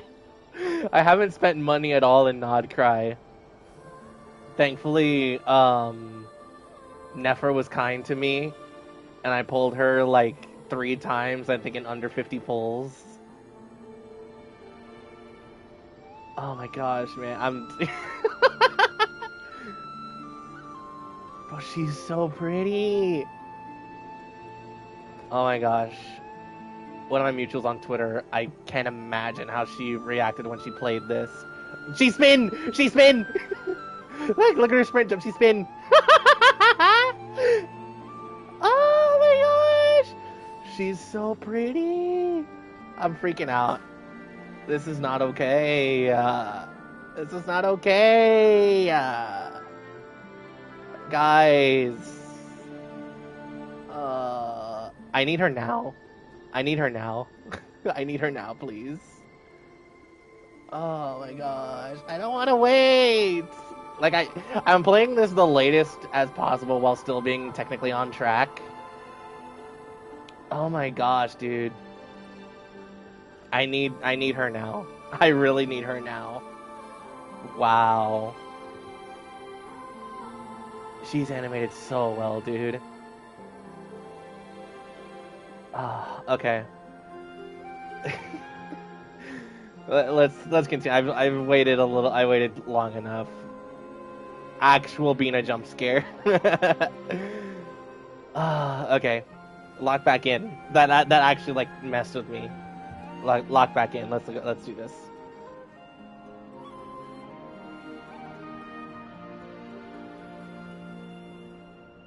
I'm sure you're both tired from playing all day. Come on, eat up. A plain, humble meal.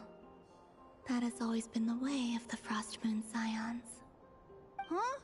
How come Lamatti got a midsummer berry dessert? Oh, I always get Lockaberry. I don't mind sharing. You can have a bite of mine if I get to have a bite of yours. They're sharing food? I've never shared food with anyone before. Even at the Harbinger tea parties, everyone just ate off their own plate. And when I couldn't finish my food offerings from the Frost Moon Scions, they'd leave the leftovers out under the moonlight for the animals to claim. Hey! That was 2 bites! Oh, then you can have another bite of mine. Oh, you too. Oh, don't fret now. Here, have some of Granny's too. So this is what it means to be family.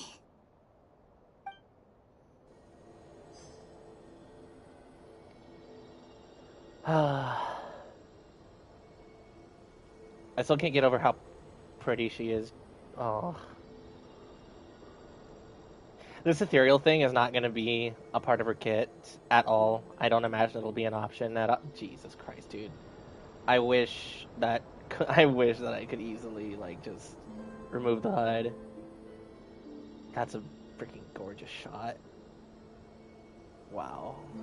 Damn you, Charlotte. Where are you? Charlotte wouldn't have even helped because I need Bina in the shot.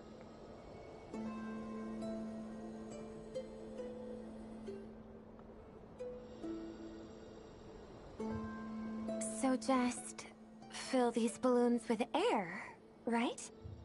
Yep. Try a couple now to test things out. The rest can wait till Moon Prayer Night. I think I mentioned it like in my Act 1 playthrough, but like these more unique NPC models from Nodcry, so freaking gorgeous, dude. I love the slight update, particularly with the eye designs.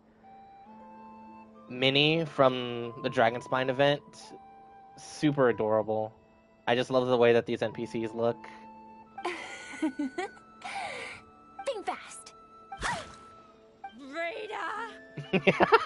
Like, look at her, dude. She's adorable. She's so freaking adorable. Teasing an acolyte of the Frost Moon Scions? Surely that's a punishable offense. Take this! Ah, cover. Huh?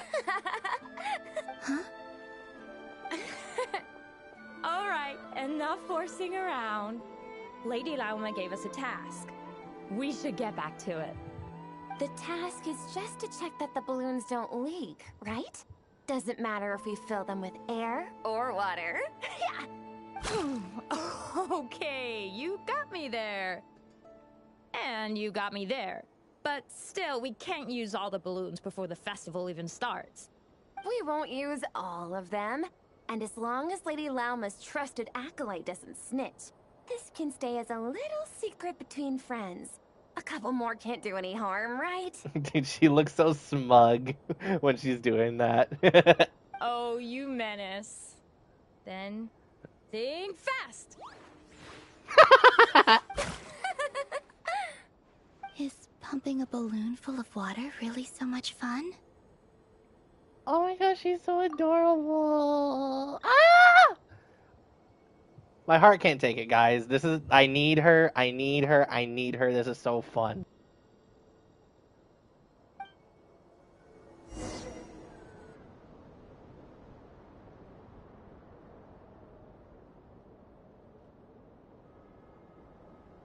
I'm seeing so much that I'd never usually get to see.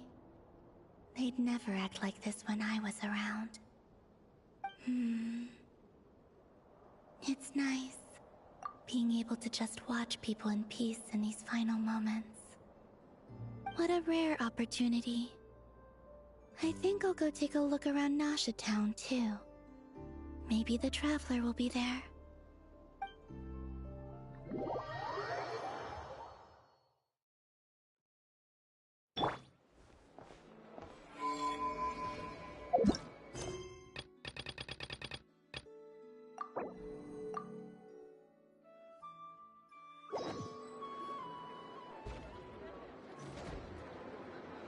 After the War of Funerary Flame, the Moon Goddesses were no longer recognized by Teyvat. They lost the whole foundation for their existence. That's why the Moon Goddess's strength is fading. She cannot withstand the world's rejection of her. To be more pedantic about it, the Moon Goddesses did something to offend the heavenly principles, and that's why they were ousted. Something of a recurring theme in Teyvat's history. Theoretically, speaking so candidly should put me in their crosshairs too, but they can't tell me what to do. I'll say whatever I want. Anywho, the Moon Marrow energies were but a drop in the bucket for her, and that battle against the Ray Hair of Solnari only weakened her further. Fortunately, it happened close enough to Moon Prayer Night when the Kuvaki concentration here is high. That's the only reason she managed to survive this long. What do you mean, fortunately? You said she disappeared. We're too late. Oh, what a headache. I thought this was all common knowledge. I guess I have some more explaining to do. Okay, buckle up. It's time for another lecture.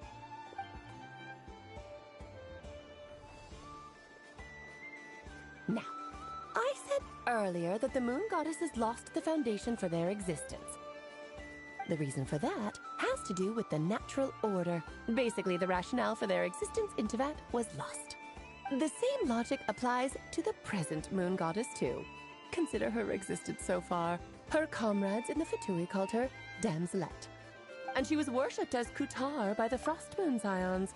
But these connections have now been severed, whether by her hand or yours. So, the rationale that once sustained her existence is now gone. Wait, we did that to her? Oh, well, strictly speaking, yes.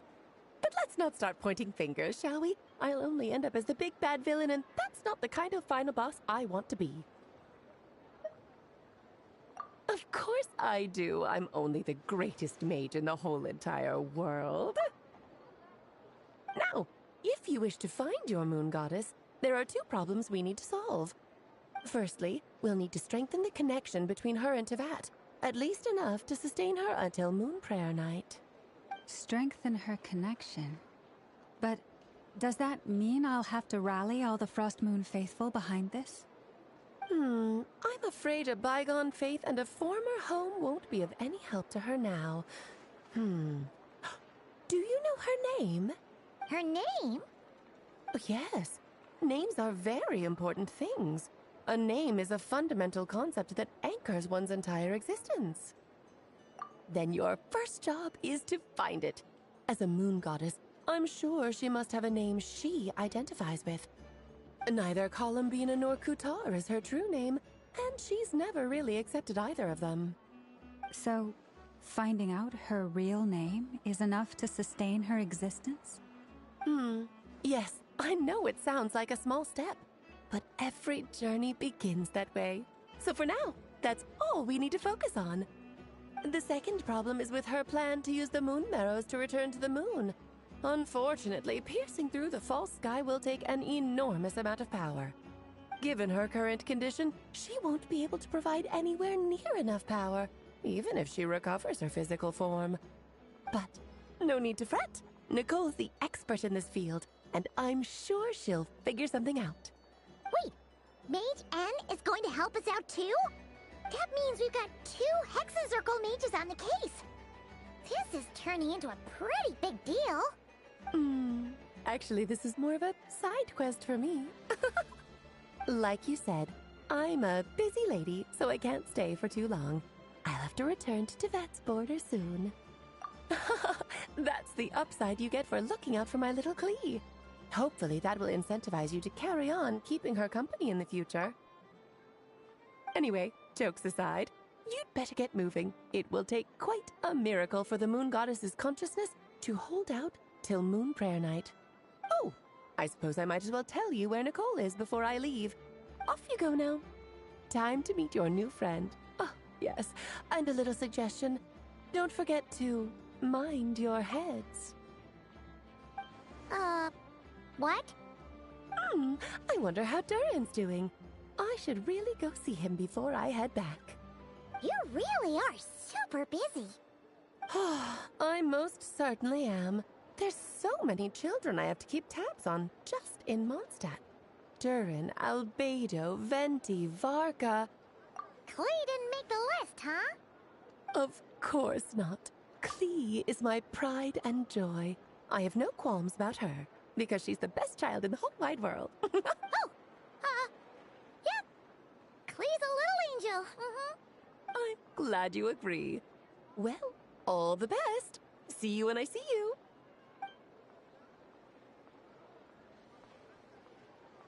She left in a hurry. Yeah, she didn't pack up her stall. Should we handle it for her? I must say, I'm now very curious about her daughter. Klee, wasn't it? What's she like? That's a long story. Come on, we'll fill you in as we go.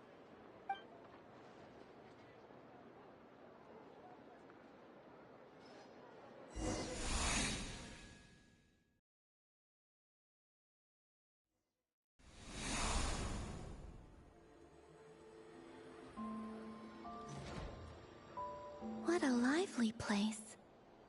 I've never experienced Nasha Town like this before. Hey, you old geezer! Your hammer's rusted through! Who are you calling old geezer? Are they quarreling?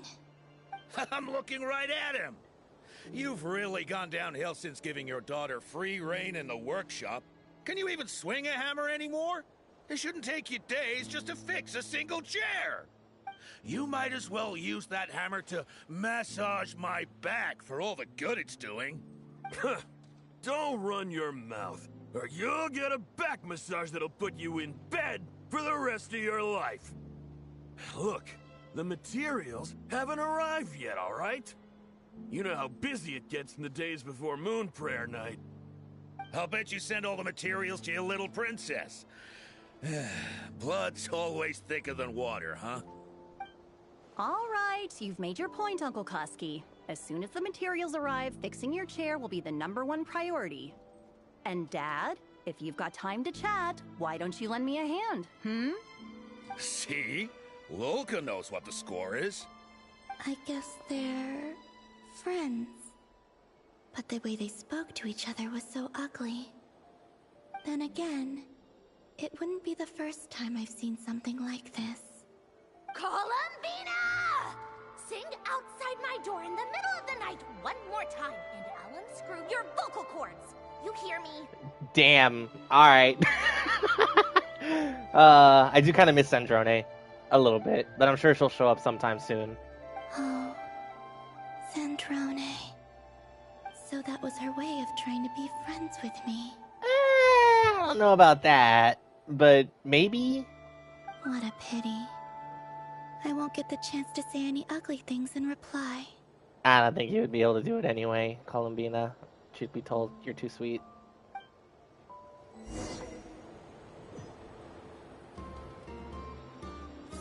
What's going on here?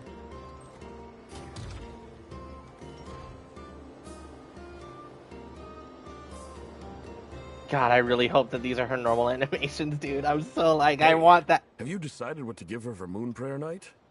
I sure have. She's gonna get the surprise of her life when she's least expecting it.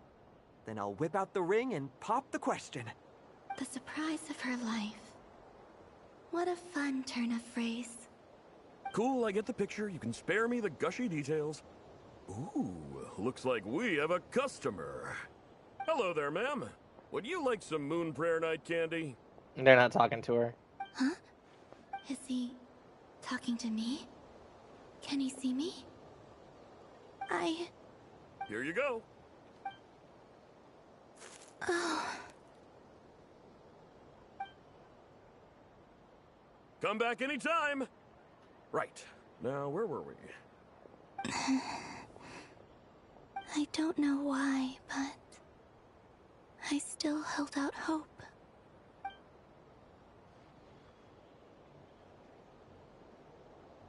The most important thing right now is to find that mage.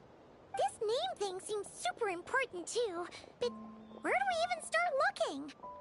I'd better go pay the Fatui a visit.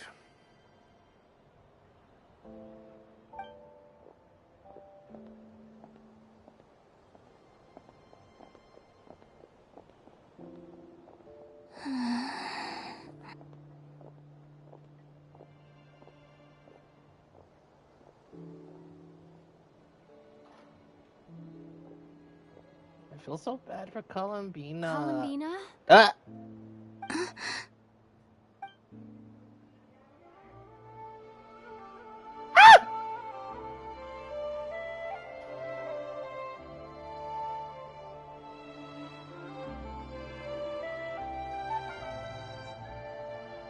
Traveler? Let's go! This is no time to be spacing out!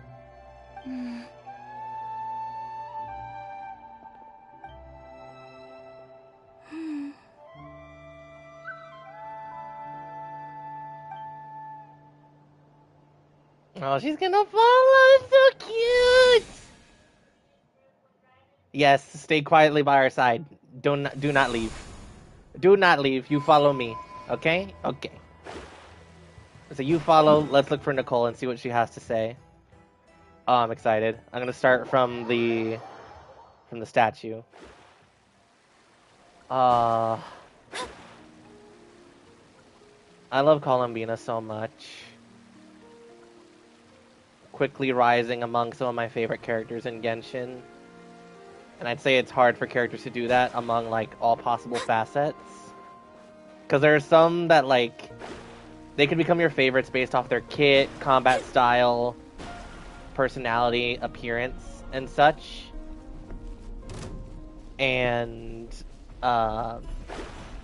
it's rare for a character to fulfill all possible facets. Where are they going? They mentioned a mage and... a name?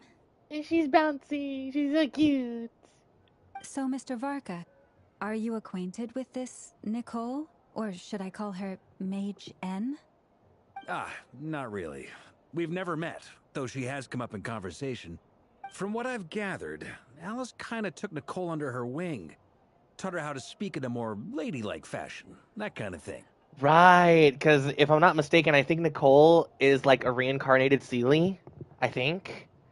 I believe there was also either an event or an anecdote where I got to actually talk. No, it was Witch's homework for Fischl. That I think it was. I don't think it was Nicole, but it was a Seelie that gained the power of speech back. Oh my gosh. Okay, hold on, guys. Also, you probably noticed that I went silent there for a bit, but I was trying to take care of something on the side as I was going through that conversation with Alice, and I forgot to get a drink refill. So before we meet Nicole, I'm gonna go do that really quick. Give me a couple of minutes. I will be right back.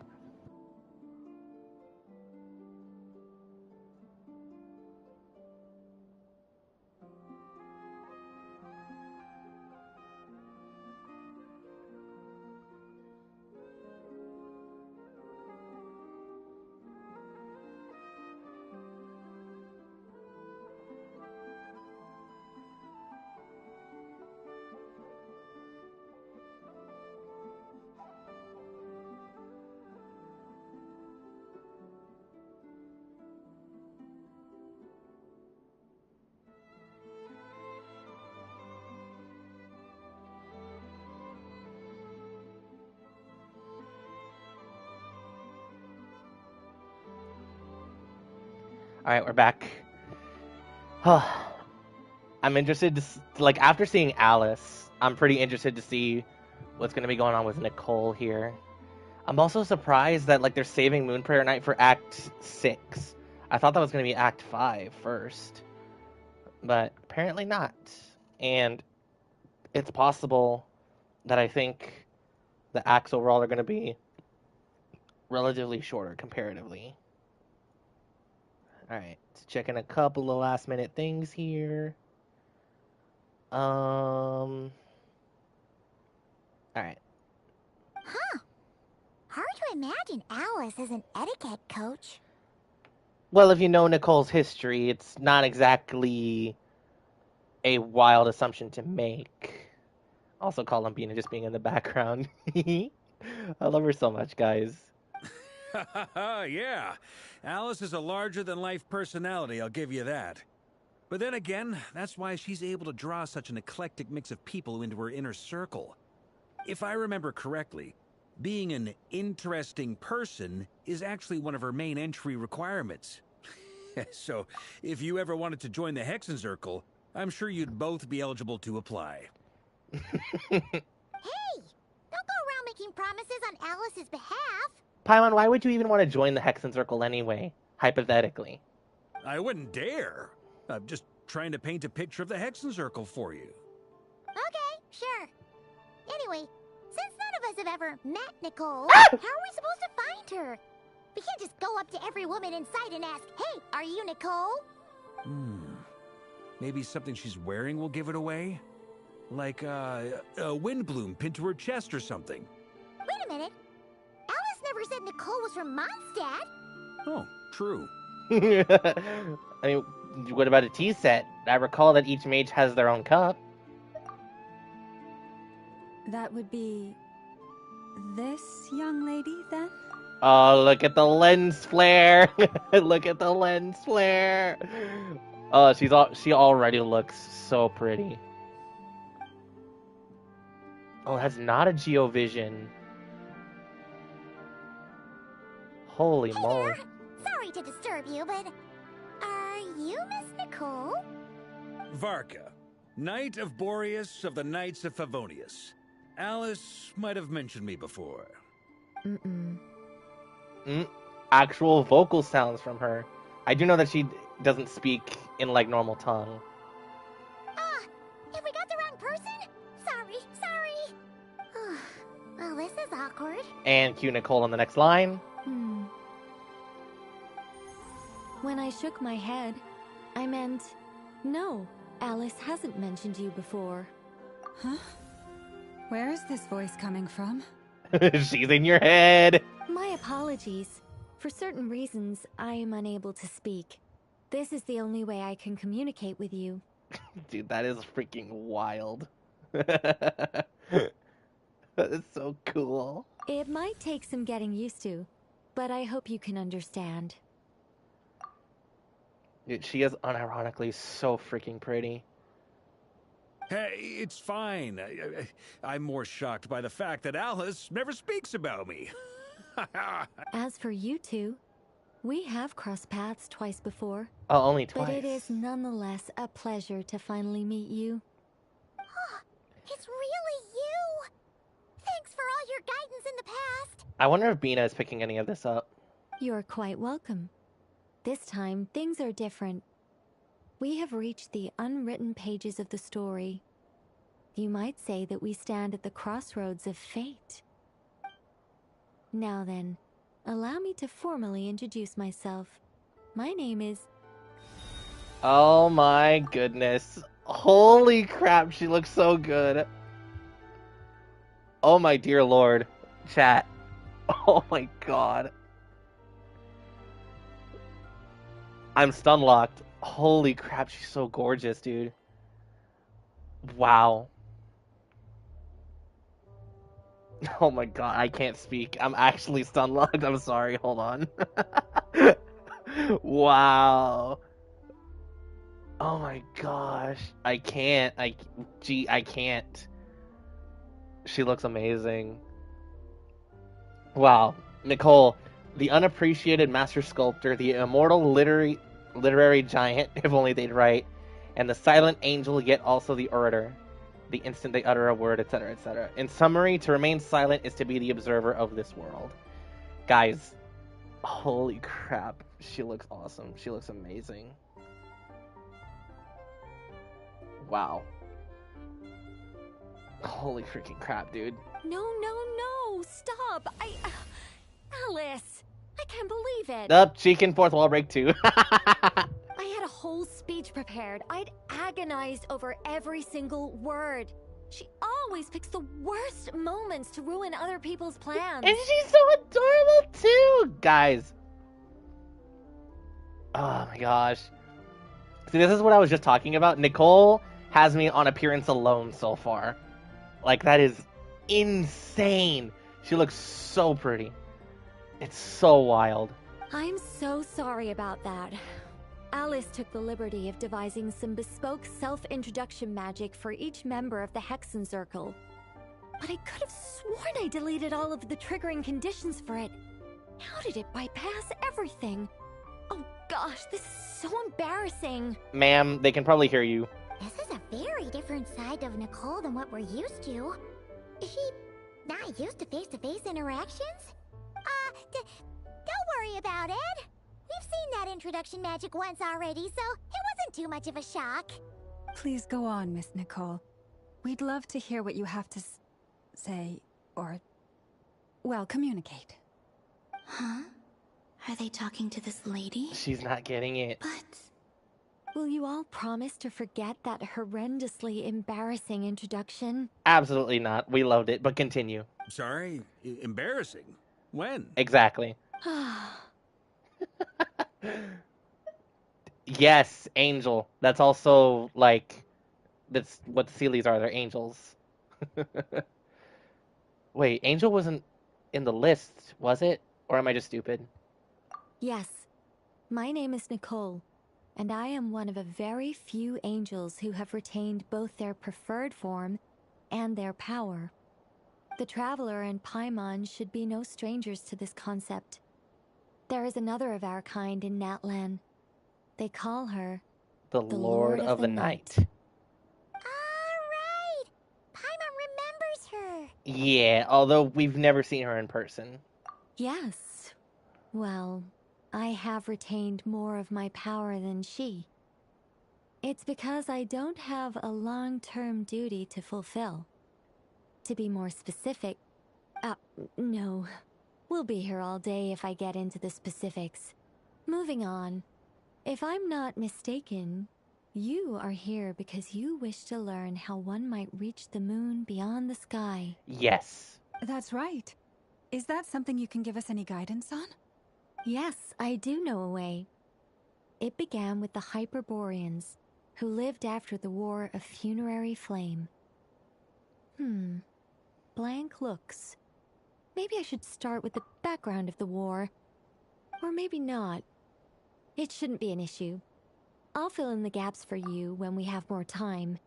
Anyway, after that war ended, the three moons retreated to beyond the false sky. The Hyperboreans were humans I once aided. They accepted the civilization and creations bestowed upon them by the angels. They accepted the civilization and creations bestowed upon them by angels. But despite accepting many blessings of the angels, many among them still held on to their faith in the moons. They were reluctant to accept the new order. Even after the War of Funerary Flame, they sought to contact the moon goddesses beyond the sky and receive their guidance. But all three had passed away by that point. I'm sorry, I was focused on Colin being there. I wasn't paying attention. Even after the War of Funerary Flame, they sought to contact the moon goddesses beyond the sky and receive their guidance. Yeah, that wasn't gonna happen. This mage has a unique method of communicating.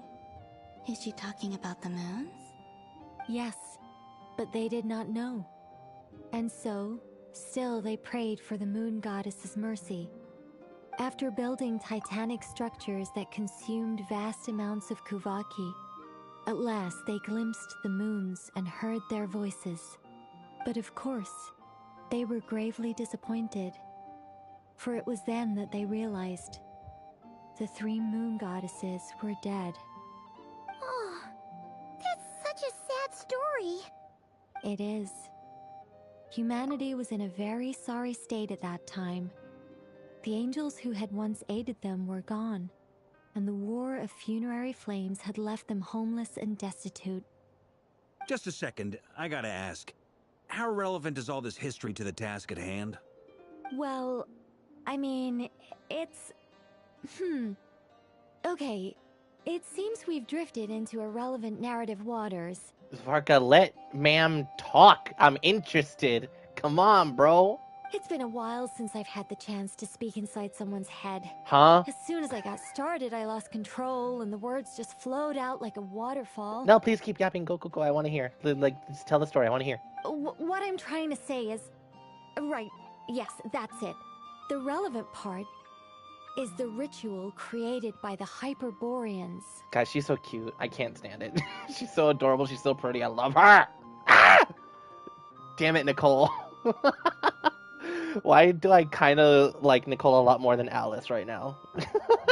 The fact that they bypassed the false sky and saw the true moons implies that they successfully built a connection between Tevat and the outside world. Which means, with enough Kuvaki and a sufficiently stable connection, it should be feasible to send one person over the border.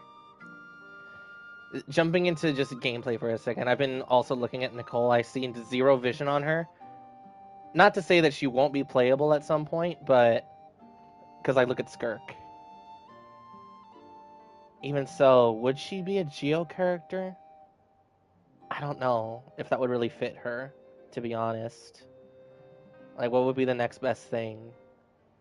Because she's got like, a lot of gold, but there's also white and some light blues in there. How would she even play as, like, the first angel as well? At least as far as I recall. Okay, so they built some kind of portal?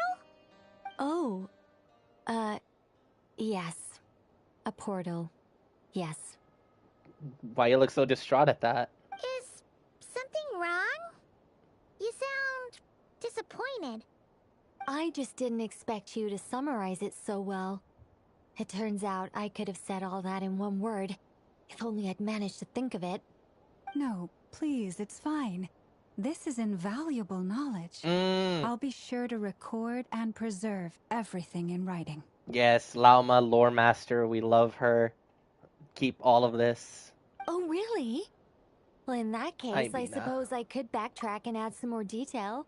I did gloss over a few things so far. Yes, please, Nicole. You do you.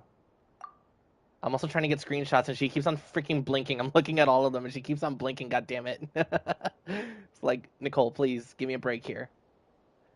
Hold on. Okay. Whoa, whoa, whoa! Time out. Let's summarize what we've got first. Varka, my guy, let her yap, and we'll do it after, all at once, in one sweep. Why are we going part by part? Come on, man. The Hyperboreans were the last ones to use this method, right? So we somehow need to find whatever structure they built and make sure there's enough Kuvaki to power it up. Luckily, we have the moon marrow of both the eternal and iridescent moons, so we're all good for Kuvaki. Which means the key issue we need to focus on is finding the place. Am I right so far? Yes. Although, I expect the structure is long gone by now. No, you don't say. 6,000 years ago, Varka. That said, what if we could take advantage of the phantoms to travel back to a time when it still existed? What do you mean? Well, travel back isn't quite accurate. It's more like we'd be creating a handshake between 2 points in space-time. We wouldn't even have to pick a time when it still existed. It could just be a time when it still appeared in phantom form via projection, or we could project our own phantoms, fold them together at... Okay, yeah. You lost me. You like actually lost me. You look lost. Was that too hard to follow? For a second, yes, but just restart. I got it, I promise. Yeah, things got a little, technical there. Paimon's brain is reaching capacity. Alright. Let me think about how to put this more simply. Where'd Bina go? Okay, got it. Guys, she's so pretty. I'm sorry, I can't get over it. Over the next few days, I'll search for phantoms that we can use. Once I find one that meets the criteria, I'll let you know and we'll regroup. By completing certain rituals, specific individuals will be able to enter the phantom and make it to the Hyperborean structure. If everything checks out, and it looks feasible, we'll just need to wait for Moon Prayer Night, and we can send the Moon Goddess back home. I'm really skimping on the detail here. Is this making any sense at all? Mm-hmm. I think so. For now, we'll just wait to hear from you. Yes. Basically, yes. Guys, like at the same time, I like she's like she's trying so hard to like keep it basic for us, because like even for myself, because I myself right now am pretty tired, and like if things were to get more complicated than this, I would start having a bit of a harder time following. But like I want to let her yap. Like if I was there, I was like, no, just like yap as much as you want. I can tell you want to, and I want to listen. Like I want to listen to what you have to say. Great. Counting on you. In the meantime, we'll focus on finding the Moon Goddess's name. My name? Are they looking for a way to stop me from disappearing? Excuse me, Miss... Go on, Miss Nicole. Just tell her your name. This conversation was a little all over the place. I didn't catch your name. Oh, that too, yeah. Sorry. I am Lauma, of the Frost Moon Scions. Ah, I did wonder. I noticed that you listened very intently when I spoke about Hyperborea and the moon's history. If you'd be interested, I'd love to visit you this evening and go through it again in greater detail. Can I sit in and listen, please? Also, if you were serious about making a record, it would be too risky to simply write down the raw details as is. I would suggest some tweaks. Maybe rewrite the stories as fairy tales or fables, perhaps even prayers. Anyway, we can cross that bridge when we come to it. So, see you later then? Oh, and no need to prepare anything. Just a cup of tea will do. See ya! God, what a hell of a first impression from She Nicole. seems friendly. It's just... She's a yapper, and I love it. I love her so much.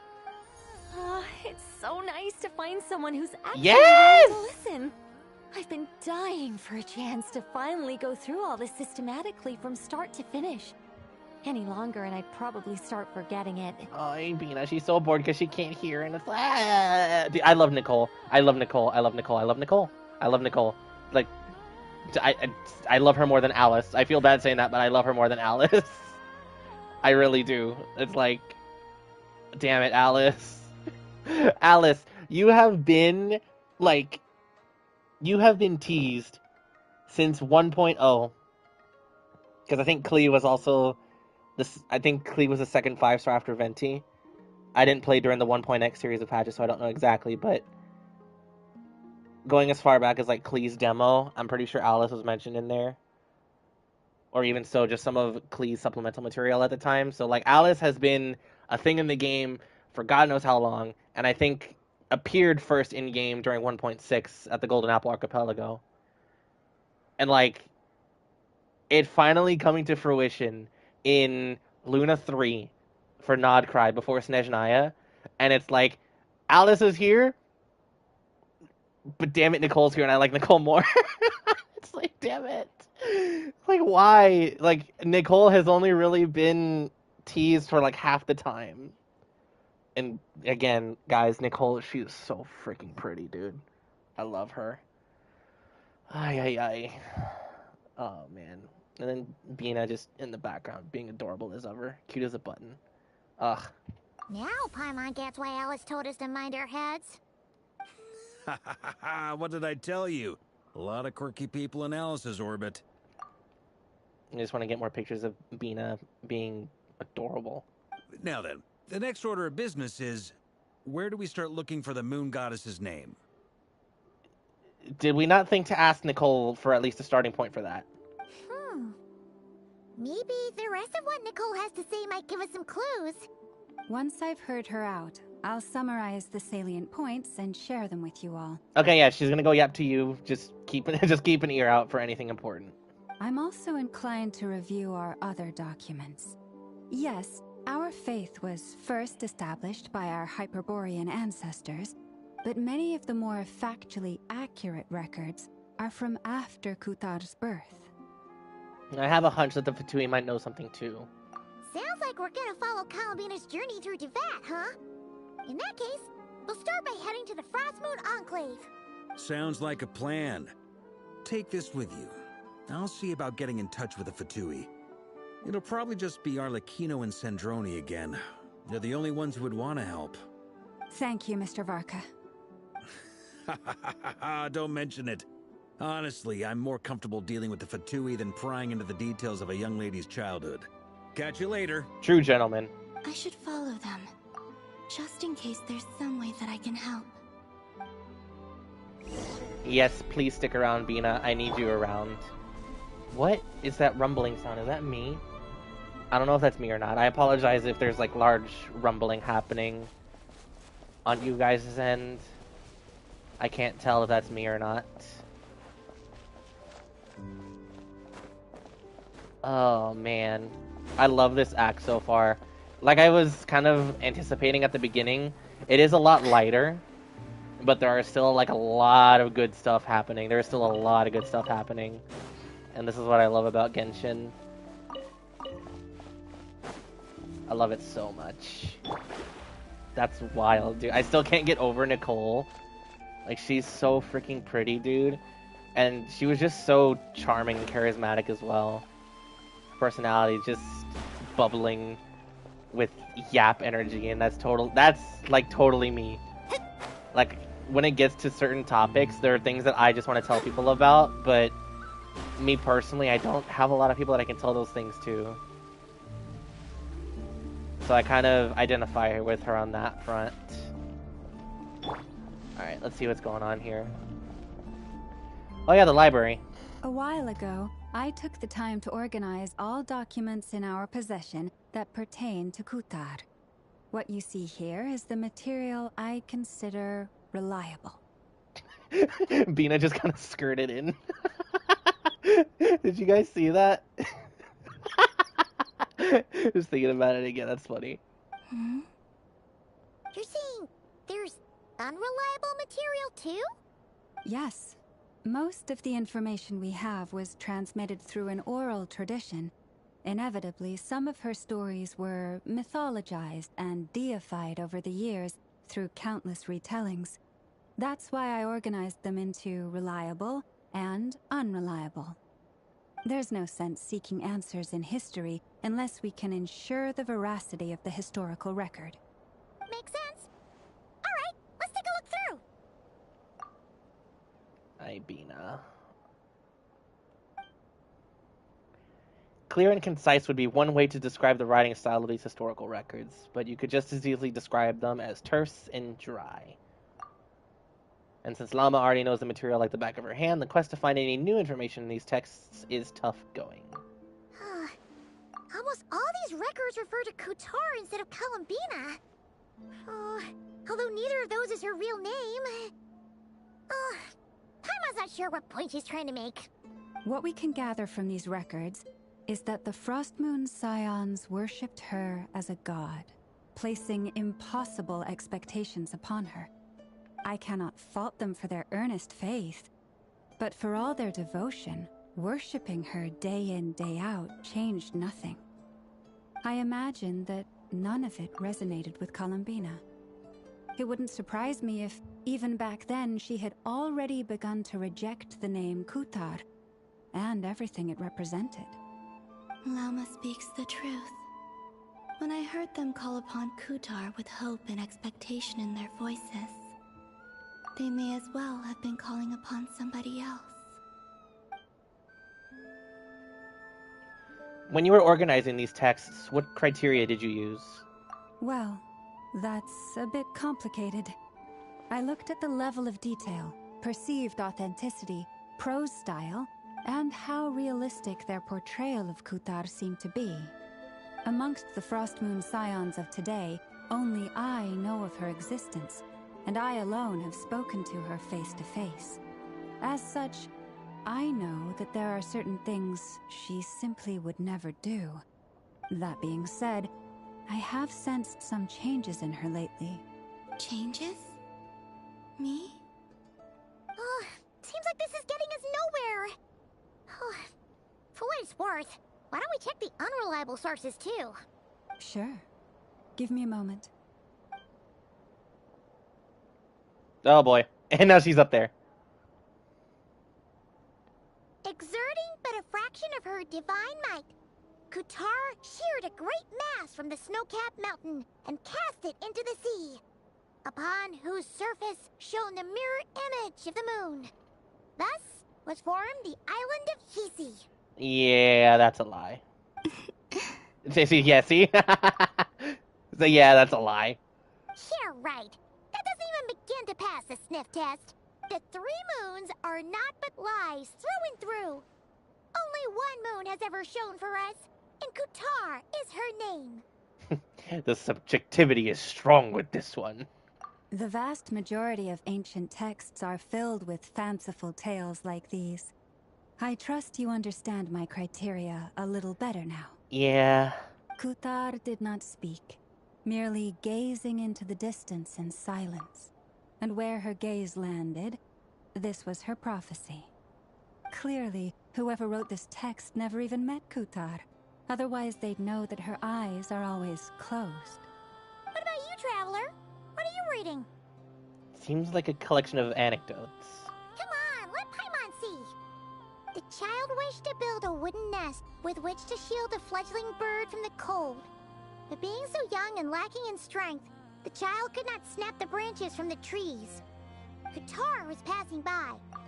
Upon seeing the child, she summoned forth the Kuhenki, who built a beautiful nest for the child. I remember that. Ah. Not knowing the meaning of Kutar's divine intervention, the child dared not to respond, and thus ran home to call their parents. But Kutar was gone. The Moonchanter declared the event a miracle and took the nest as a relic, placing it on high for all to see.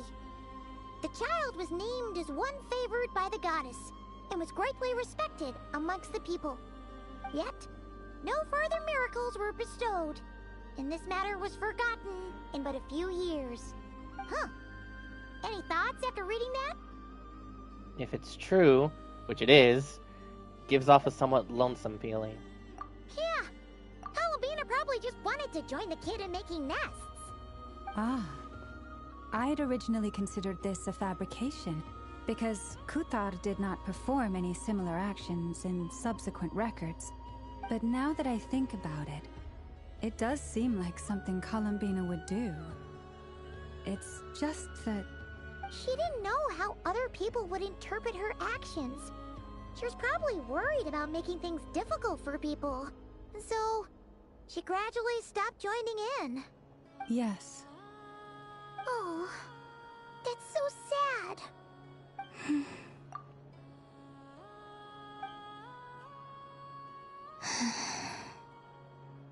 And now, I can make no such gestures of warmth, even if I want to.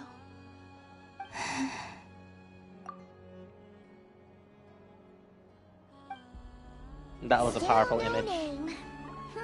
That's a bit of a shame. But we did learn some interesting stories. That's gotta count for something. Barca said he was gonna set up a meeting with Arlecchino and Sandrone, right?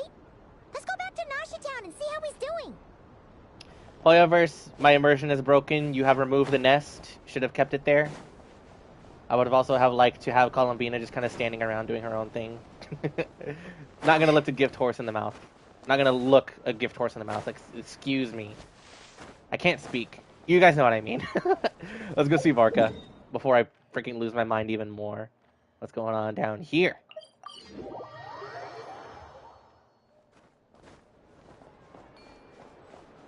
Hello. Oh, look at the boys. They're all here. Let's see. There's Varka. Oh, and it's Durin and Albedo too. I'll talk about coincidences. We meet again, my friends. Yeah, this is pretty much the same place we bumped into each other last time. I convinced them to stick around a little longer. We were all waiting on people, so I figured having a little company would help pass the time. Ah, so you've been waiting for us? Does this mean that you've already arranged things with the Fatui? Sure does. Now you're back, we can go meet up with them together. How'd your investigation of the Frost Moon Enclave go? Well, we didn't find out Columbina's true name. But apart from that, it went pretty well. We learned some stories from her early days. Aha, just as well that I didn't tag along then. I'm sure our moon goddess wouldn't want every man and his dog knowing all about her private life. Still, desperate times, desperate measures, I guess. Someone had to do it. So, Varka was waiting on us, but what about you two? Are you waiting for Alice? The Alice is gone, girl. Oh, no. We already met with her. Yeah. We discussed that experiment I mentioned to you last time. Oh, and she also handed me this communication device. The Dodocom! That's right. I understand she informed you about the relationship between the Phantom phenomena and Tevat's borders, yes? She wants me to help her with some more experiments on that front. Oh, okay. She said that she'll contact me through this device with more information. So that means Alice is going MIA once more. What is she up to? Like, that has me so curious. She's constantly bumping in and out all around everywhere, and she's using telecommunications as her means of keeping in touch with everybody. Not even just that, but also just magic in general, possessing dodo toys. Ah, I see. Following instructions and making observations. Pretty common research method. Takes me right back to Albedo's lab. Wait, then who exactly are you meeting? Someone you know. Albedo's met him too. But I don't think Miss Lauma or the Grand Master have been introduced. Introductions are overrated. Especially in cases like this. Oh, freaking...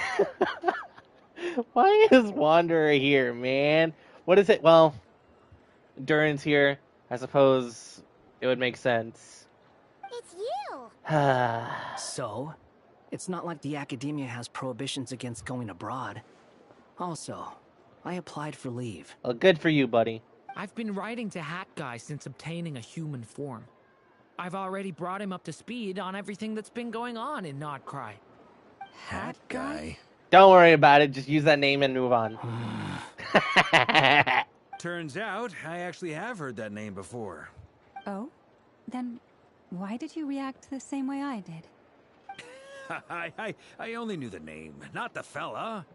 But since we're all here, let's do some introductions for what it's worth. I'm Varka, Grand Master of the Knights of Favonius. Lauma, Moon Chanter of the Frost Moon Scions. And I'm a Drioche from the Vahumana Darshan of the Sumero Academia. Hat Guy. Good to see you again, Mr. Guy. Mr. Guy, what's up? We saw each other on the boat right here. Yeah, Columbina is understandably confused. So they came to Nodcry together. Mind you, the only reason I came here is because there's someone I want to look into. Oh. The Harbingers. I think. Preferably Dottore, I imagine? Right? Don't say it. The Doctor. Oh, yeah. Also known as Dottore. Second of the Fatui Harbingers. Yep, just as I thought. From the tone of your voice, it sounds like there's bad blood between you. Oh, you have no idea. Mostly because any sort of recollection of, what was he, the 8th? Between the 8th and the 2nd has been deleted. I was reviewing our archives and noticed that a lot of information about him was missing. Left a bad taste in my mouth. That's all there is to it. Keeping it on the down low. Also, yes, Dottore was an academia student. Dottore, or Zondique, as he was then known, once studied at the academia, but he got kicked out before he could graduate. I was gonna call him a graduate, but yeah, that's not true. So the Harbinger's #2 man is a college dropout? How embarrassing for them. He's #2 for a reason. I wouldn't be taunting him just yet. Second only to #1 faithful Fatui Harbinger, Il Capitano, best ever to exist. We love Il Capitano.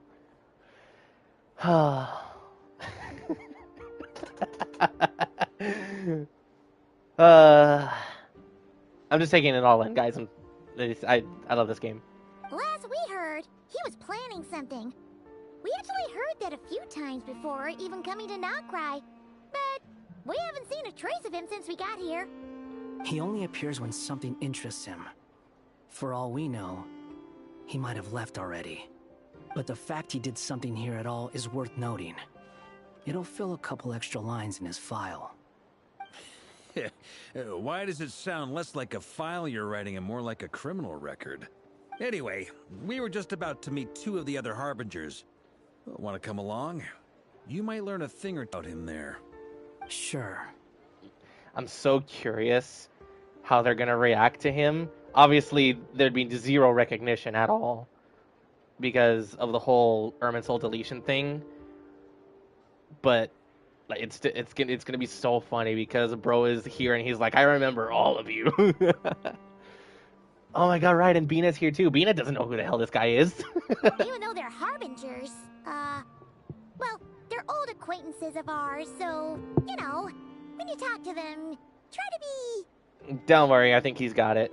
Just let him say whatever the hell he wants. I got it. Yeah, just play along. The Frostmoon Scion's relations with the Fatui remain tense. Forgive me if I do not attend. In that case, we'll continue assisting Miss Alice with her experiments. Good stuff. Everyone's having a fruitful time. All right, we better get going. I'll lead the way.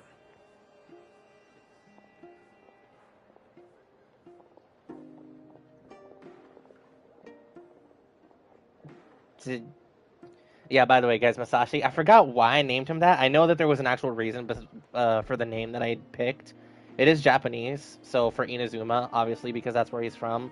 Obviously, I could have gone with anything else, but I figured since he does technically have, like, natural heritage from Inazuma, I would give him an Inazuma name. I don't recall the exact meaning behind the name, but I do remember, like, legitimately picking it for a specific reason. Are you here for revenge? Right, because we remember everything. Well, yeah. That's obviously part of it. But I'm not the only one who has a score to settle with him. Neither you, nor Lesser Lord Kusanali, nor I want to see him meddling with things again. One more thing, though. When we return, we need to talk about Columbina. What's the hurry? Don't worry. Pigeons always know which way home is.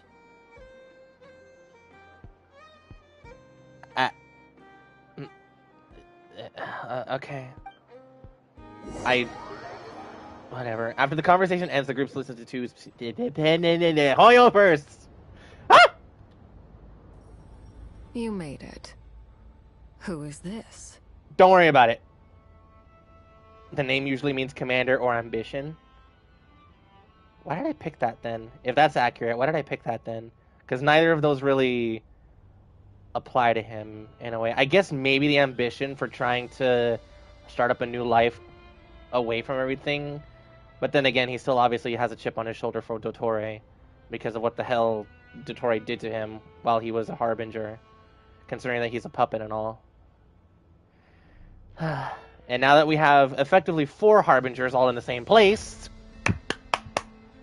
4, mind you, 4, Arlecchino, Sandrone, Wanderer, and Bina, just a spirit behind us tagging along because she's bored.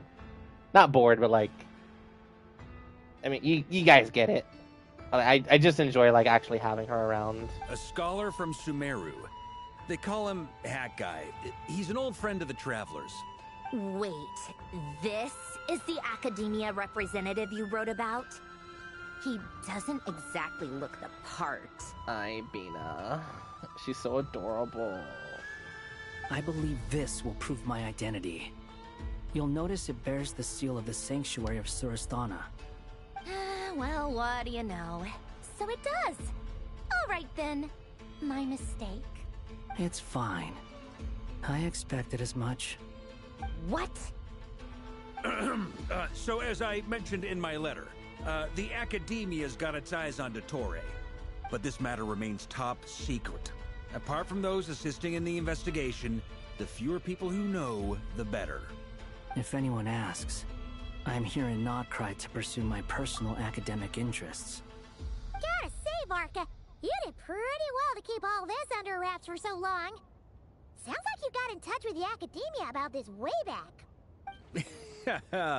you flatter me. So, you're all harbingers. What reason would you have to disclose information about Dottore? Where do I even start? Remember that time we fought Rerir at Star Sand Shoal? He sure let me have it then, didn't he? I'll bet Dottore had that all sketched out, with me as his convenient little pawn. He could not care less about us if he tried, but hey! The feeling's mutual.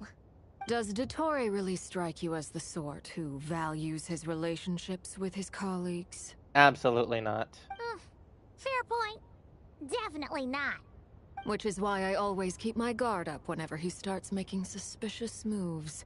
To that extent, our motivations align. On top of which, I consider you trustworthy people. Now, back on topic. In the wake of the Reikir of Solnari episode, Sandrone and I grew suspicious about Dottore's complete inaction during the entire affair. So we tried to find out what he'd been up to, but unfortunately to no avail. He never lets anyone in on his plans. The more he cares about something, the more secretive he gets. Indeed. Perhaps he believes that by keeping a low profile, he can avoid trouble. But that trick isn't going to work on his colleagues. Yeah, I mean, he's been researching the ancient moon's remnants. And he's been trying to get his paws on the moon marrows. Only an idiot would believe he doesn't have something more planned. With this in mind, I returned to Snezhnaya and relayed my thoughts to Her Majesty the Tsaritsa, entreating her to have him recalled. That's pretty direct. Did the Tsaritsa agree? Yes. I made it abundantly clear that the Fatui's business in Nodcry is almost concluded, and we do not need 3 harbingers in this territory. Her Majesty concurred. Accordingly, Dottore has returned at her orders. I imagine he is continuing with experiments, which no one besides he would ever have any interest in. Common sense might mean nothing to him, but he's not stupid. He knows that no good can come from opposing the Tsaritsa. Smarts alone won't get him all the way. He needs the Rooster's resources and Regrator's Mora, both of which the Tsaritsa can strip from him by waggling a finger. But doesn't he have a track record of publicly following orders while going against them in private? He probably has it down to a fine art by now. Wouldn't put it past him. We worked together on a research project once. Only briefly, but it was enough to show me that we're fundamentally different people. He has no interest in doing things methodically, stage by stage. His thoughts jump all over the place, and the moment his curiosity is satisfied, or he gets the results he wants, he disappears. The only similarity we share is that, once we set our minds on doing something, we will see it done, whatever it takes. Oh, we definitely saw some of that in your battle with Rerir. You got so competitive. Ugh, do not remind me. Then I believe we all concur. Dottore will not simply give up. Fantastic. Now this is turning into a whole day of unpleasant memories. Ugh. Are you talking about the moon marrow stuff? He also strikes me as the kind of person to disregard experimental regulations, ruin all the equipment, and go way over budget. Then leave the first person he can find to deal with the fallout. Exactly. This one time, he was running some high-temperature experiment and the substance exploded. But does he care? No. He orders his subordinates to open the device so he can observe the results, which causes the gas inside to leak out. That gas was poisonous! If I hadn't been there, who knows how many people might have died. And after all that, he left, while I was still cleaning up after his mess. What a waste of time, he said. Waste of time? The nerve! He wasted my time! You've been bottling that up for a while, huh? Oh, let her yap, and let Bina freaking be as playful as she wants. We love calling Bina. Hat guy, I must say, You seem awfully familiar with internal Fatui affairs, especially when it comes to Dottore. Thank you, Lady Harbingers, for providing such valuable information. I have no other questions for now, so I'll be on my way. Just completely dodges the question, understandably so. I don't think it would be a good idea to, like, even drop hints that he was a part of the Harbingers for a time, and two, to even, like, try to at least give him any sort of glimpse of that truth. I'm not sure what would happen if you try to, like, reinstate a memory of Urban Soul that's been deleted. Like, would it just be kind of a similar thing of, like, telling someone a false memory and then they just start to believe that memory was true? I don't know. That's so weird. But it's understandable he would be dodging the question. Wait, what? You're just gonna leave? You're welcome to join if you want. Ugh. Just when Paimon thought he'd finally mellowed out. When is he ever going to do that? He makes quite the impression. I'll say. I've met tons of headstrong people, but not many of them would join me in bad-mouthing Dottore. Anyway, back to the main agenda. Barca, you said that Columbina has gone missing?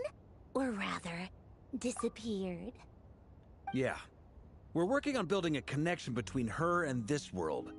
The simplest method is to find out her real name. I've actually asked her that question before, but she said she didn't know. Considering our relationship, I doubt she was lying to me. I love that Bina's smiling as she talks, and I missed Sandrone's performance. Her VA is phenomenal. Absolutely phenomenal. Obviously, Aaron as Arlecchino as well. Just all the VAs for Genshin are phenomenal. Such amazing work. It's so good. Let's see. She could have just given you a pseudonym. What did she do while she was with the Fatui?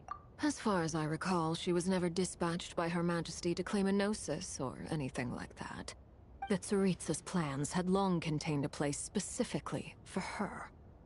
I always thought that was weird. What could she do that the rest of us couldn't? Knowing what we do now, it's probably something related to Kavaki, right? More than likely. When she first arrived, Columbina would often go to Her Majesty and ask when she could start the task assigned to her. But Her Majesty always gave the same reply. The time has not yet come. So she spent her days in Snezhnaya doing basically nothing. The Tsaritsa has summoned a beautiful blind maiden to be a harbinger, giving her the third seat by virtue only of her enchanting voice. It was a dumb and stupid rumor, but the reality of the situation made it hard to refute. And what happened after that?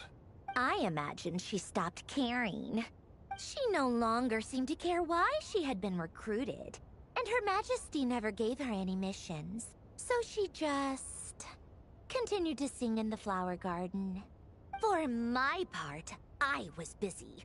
So busy, in fact, that watching someone be that idol had me fuming.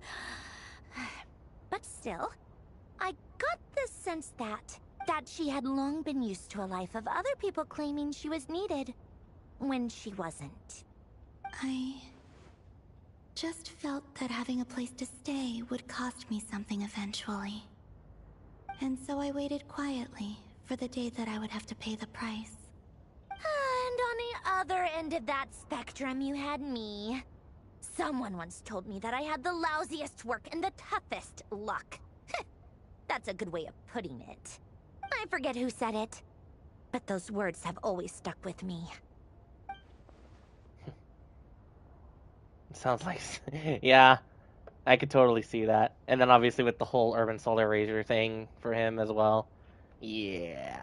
It's a funny thought. It's a really funny thought. But you've done your job exceptionally well all this time. Because at heart, you are a conscientious person. Well, thank you for all your help, Sandrone. What is it? Something come to mind? It's nothing. Just a lot more eager to learn her name now. I want to shout it to her from the rooftops. That makes sense. Nothing screams you are needed like your name shouted from across the town. Well, good luck with it. But if you ask me, Colambina is still the most shoutable name. You know what? Hard agree. Dude, that line delivery is perfect. We love that line. I'm just so used to it now. After all the arguments we've had, I can't be bothered trying to remember another name for her. Nor I. Sandrone. Harlequino.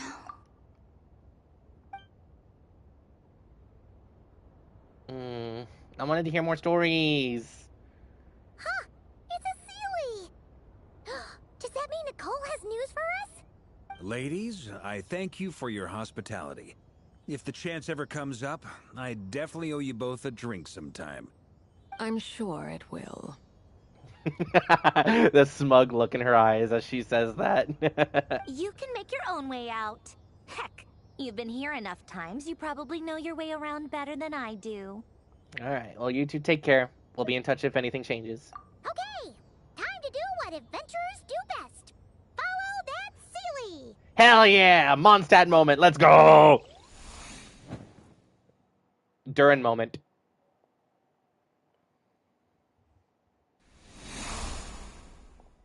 Holy hell! What is going on here?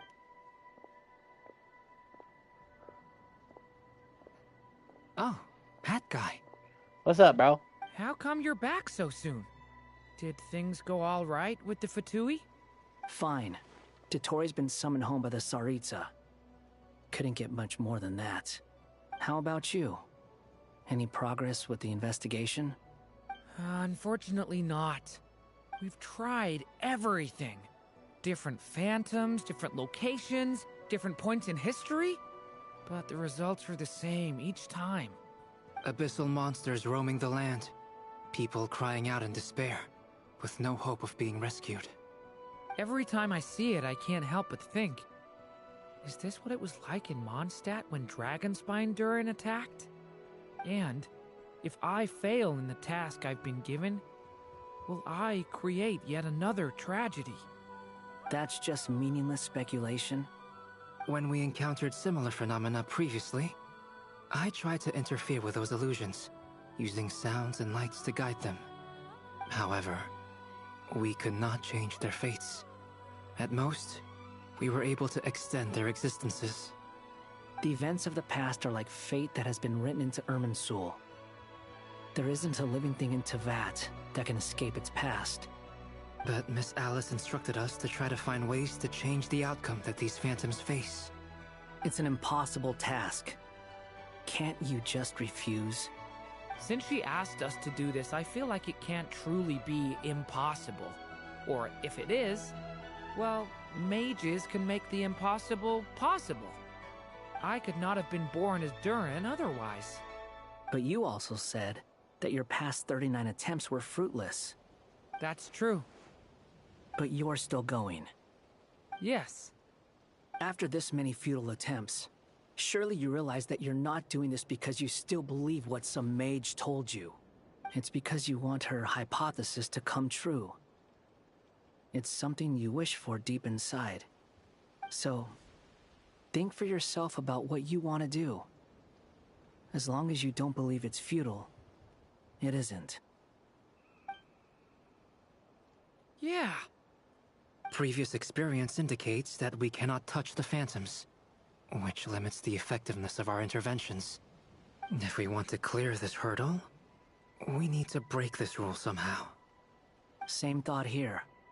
Following the same rules means repeating the same failures. Reducing ourselves to mere playthings of fate. So you mean we need to figure out a way to make contact with them despite knowing that we can't? Yes, and I suspect that's something only you are capable of. Everything in Teyvat is logged in Irminsul, but the withering that once occurred in Sumeru was a sign that the Great World Tree was being corrupted. This corruption allowed things that should not have existed in Tevat to appear. This is tantamount to rewriting reality to an extent. You're saying abyssal power might be able to affect those phantoms? No one's ever tried it before. If you're gonna try it, it'll take courage. And you have to be confident that you can control it. Is anyone there? Has anyone seen my daughter? She's missing. I have to find her. I hear someone inside. Spargana? Are you in there? Ah! If I can use my abyssal powers to warn him that there is danger here, maybe it'll change his decision. Maybe he'll stay away. Yes. The important thing is not the nature of the power, but rather how you use it. To intimidate and obstruct. Sounds about right for the Abyss. Let me try. I should be able to influence that thing. Have you seen a little girl?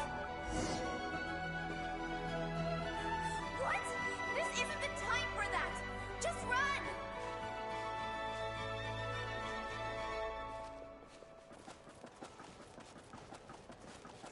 I hear someone inside.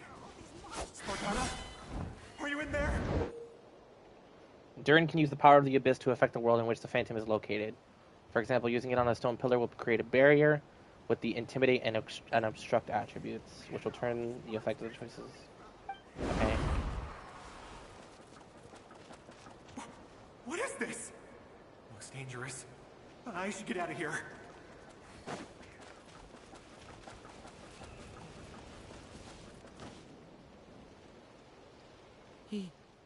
He really left. Ha! We did it! Don't celebrate too soon. Follow him. See what he does next.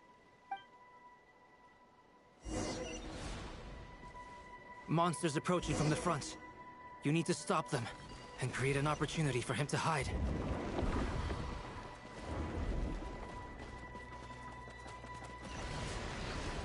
Oh boy. I thought I was supposed to let him... I thought I was supposed to let him go inside there. Monsters approaching from the front. You need to stop them and create an opportunity for him to hide.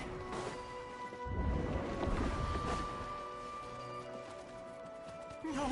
There's monsters ahead!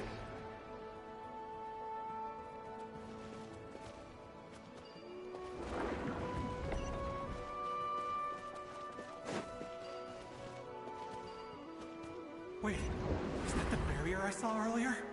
Why is it appearing now? It's as if someone's controlling it.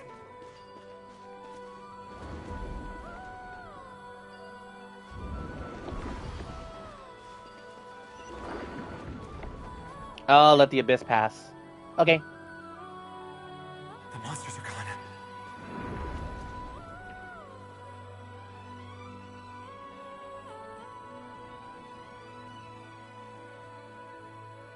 The barrier's gone too. How odd. Anyway, I guess I'll keep going.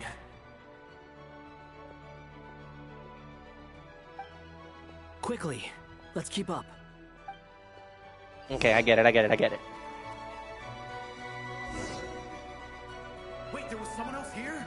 Don't go any further. We've got anti-monster traps laid out everywhere. But my daughter must just be up ahead. I have to go. This way's blocked.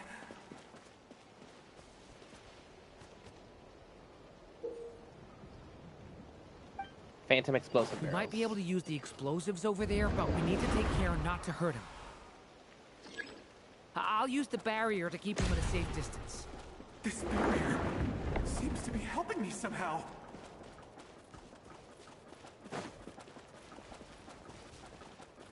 Hey, wake up! Oh, no good. Gotta keep moving ahead.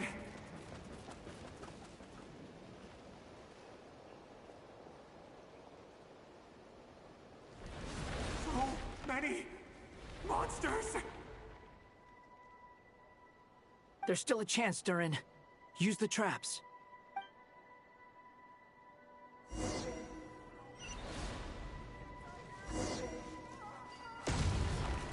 Oh, crap.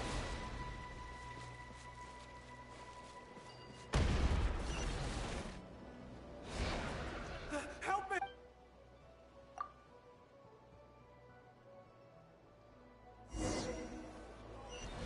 Just a tad too early. I got it this time.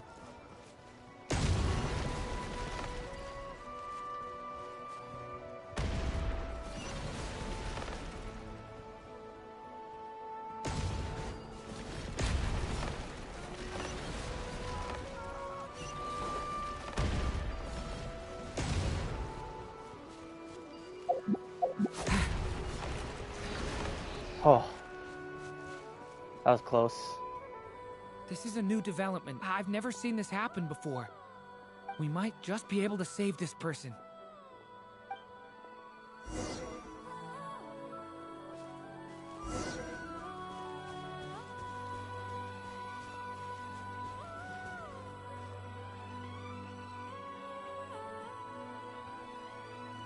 Hello there. Have you seen my daughter? Spargana's her name. She's carrying a large backpack. Get out while you still can, you fool.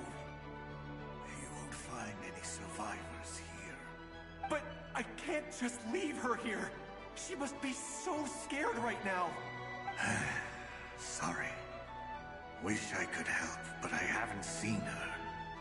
You'll just have to keep looking. Okay, thank you. If I do find her, I'll get her to shelter and come back for you. Don't bother. I've got nowhere left to go. What's that noise? Monster! No, if he goes inside, he'll be walking into a trap. Let's try this once more. This time, we have to stop him.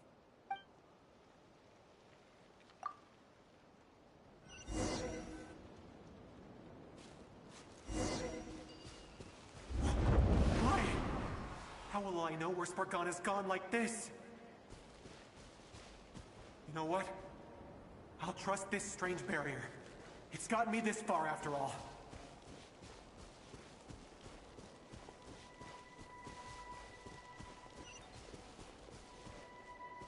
Spargana, are you there? What? What's this? Hey! Let us out!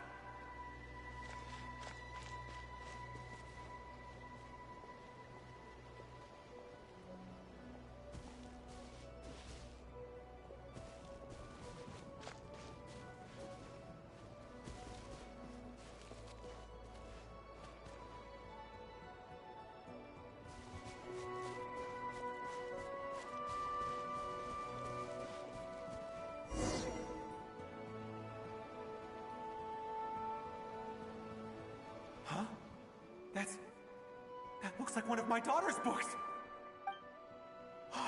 Thank you. Thank you. Yes, it's one of hers for sure. That's her name on it right there. She left her backpack here. Durin, just like last time. Use the explosives.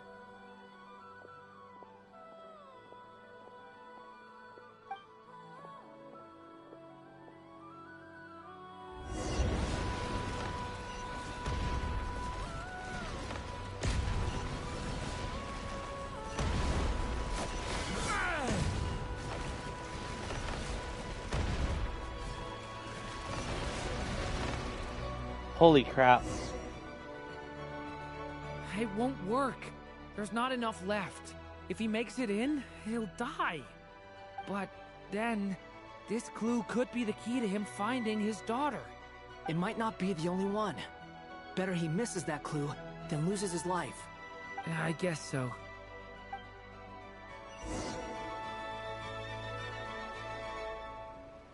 Hey! Stop him, Durin! We can't let him get any further in. That's my daughter's book! She's searched and searched and searched just for this! But how will I find her without any clues? I no longer have anywhere else to go.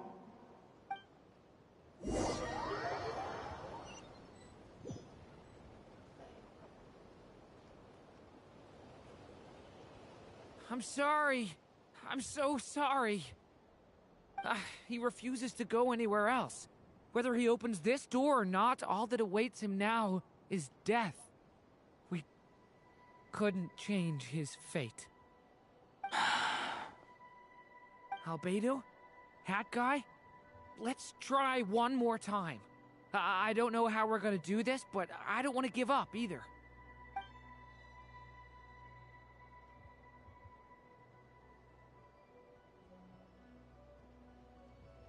Why am I here? What's going on? All these scenes running through my head. Where are they from? Huh? What's going on? His reactions have changed. How many times have I... What's happening to me? Huh? Wait. Who are you? You can see us now? I feel like I always could, but that I only just realized you were there. I'm sorry, I don't know how to describe what I'm feeling. But you were the ones guiding me using that marked barrier, right?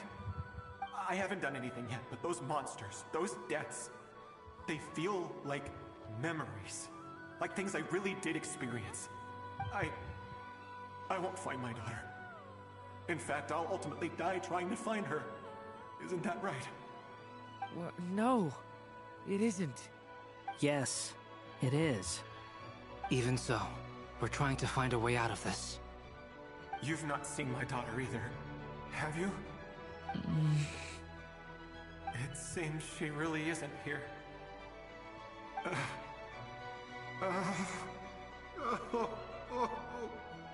I'm sorry we couldn't help you. I'm just... tired. Maybe this is destiny. Maybe it doesn't matter how hard I search. How long do I have left? Experience says 15 to 20 minutes. 15 to 20. Thank you for all your help. Let's rest a while. You look exhausted too. Now's not the time for you to start pitying us. It's not pity. I'm just realizing that I've only got 10 or so minutes left. You know?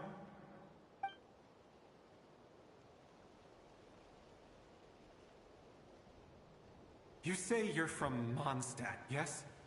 A place with windmills, where people enjoy limitless freedom? And you're from Sumeru, where they've built an academy into a giant tree? Guys, why is this making me cry? Like, I told you earlier that, like, I kind of take it all in all at once. Oh my god, it's starting to make me cry. I need to pause for a second. Ugh. Okay. Yes. It seems you've never heard of either place. Those names are unknown to me, I'm afraid. Yes. Have you heard of Hyperborea? I have, but I heard that it was destroyed in the distant past. I see. That was where my ancestors once lived. What about Delphi Pytho? Was it later rebuilt? I've never heard that name. Then what about Salvindagnir? Solomon Dagnir! Holy crap! Wait a minute, that's a name I haven't heard in a long time. I have seen that name on stone tablets on Dragonspine. But I'm afraid the only things left of that place are its ruins.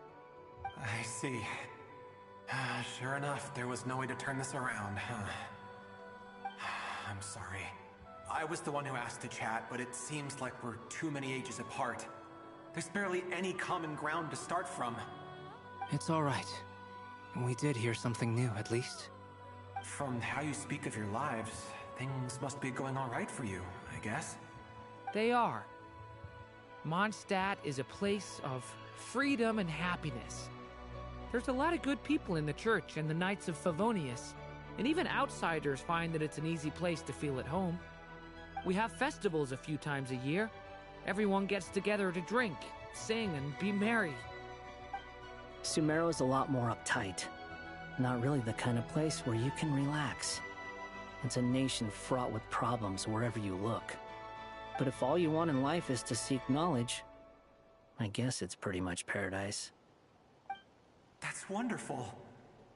In other words, after this all-devouring black tide passed, Humanity did not merely avoid extinction, but rose to build prosperous civilizations anew. I mean, I can see you all right now. That must mean the future isn't a total mess, right? That's true. Well, time's almost up. Let's part ways, I think. Might be best if you don't waste too much time on me. The chances are slim, I know, but I'd like to spend these last few minutes looking for Spargana. If things work out, I'd love to tell her about what I've heard. May we meet again. Well, or not, most probably. In that case, may your wishes come true.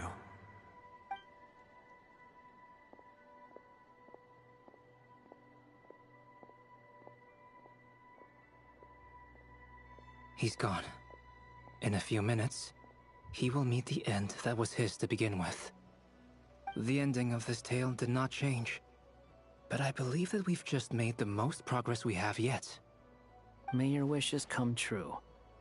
If only it were so simple. Hat guy, could I ask you a question? You've never talked about your past. It seems complicated, and it weighs heavily on you, too. Would you be willing to tell me about it? I mean, sometimes it's better to get things out in the open. Take that guy we try to help, for instance. At least he said goodbye with a smile, right? I know about Albedo's past. Our experiences are very similar, and he created me. As for you, you're my first friend, and you've witnessed every step I've taken. But by comparison, I know nothing about you. Either way, I mean, we're still best friends. But if I knew more about you, I might understand your thoughts a bit better. I've told you about myself. I'm a student at the academia. And what did you do before that? Prepared for the entrance exam? All right. If you really don't want to talk about it, I won't press you any further. I was a puppet built from the branches of a white tree, using technology left behind by the Conrian schools of mechanical engineering. Why is that labeled Simulanka? Because...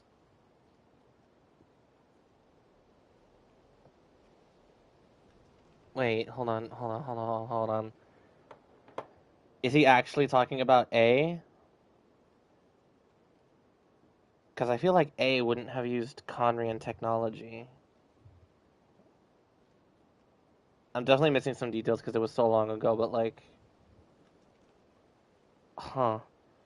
And it's also just throwing me off that it has Simulanka labeled on the first line. Built from the branches of a white tree. Why is that labeled with Simulanka? Huh. A white tree? You mean an Oh. Irminsul tree? Yes. A branch of Irminsul that was once connected to the main tree. So you had a human creator too? Yeah. But my creator abandoned me after deciding that I was a failure. A. After that...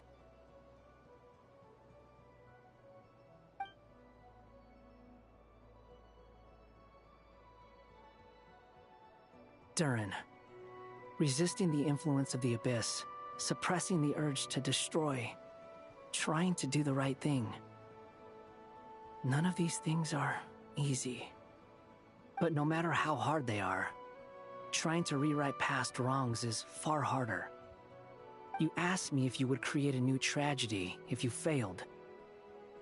I told you there was no point speculating about that. But the real answer is, yes, you absolutely will. That guy. But at least you've got people here to help steer you away from the wrong path. So, just keep aiming towards the light. I will. I promise. All right, break time's over. Hello, Durin speaking. Hello, friends, it's me. What have you been up to, I'm detecting some unmistakable fluctuations here at the border. The amplitude isn't particularly high, but they're completely different signals from the ones before, and the scale is comparable to those I've detected previously. Alice, we were unable to save that person. However, he appears to have retained a portion of the memories gained through that cycle, and was able to hold a conversation with us. I see. Well, that is rather odd indeed. It definitely merits further attention. Could I trouble you to keep trying the same approach?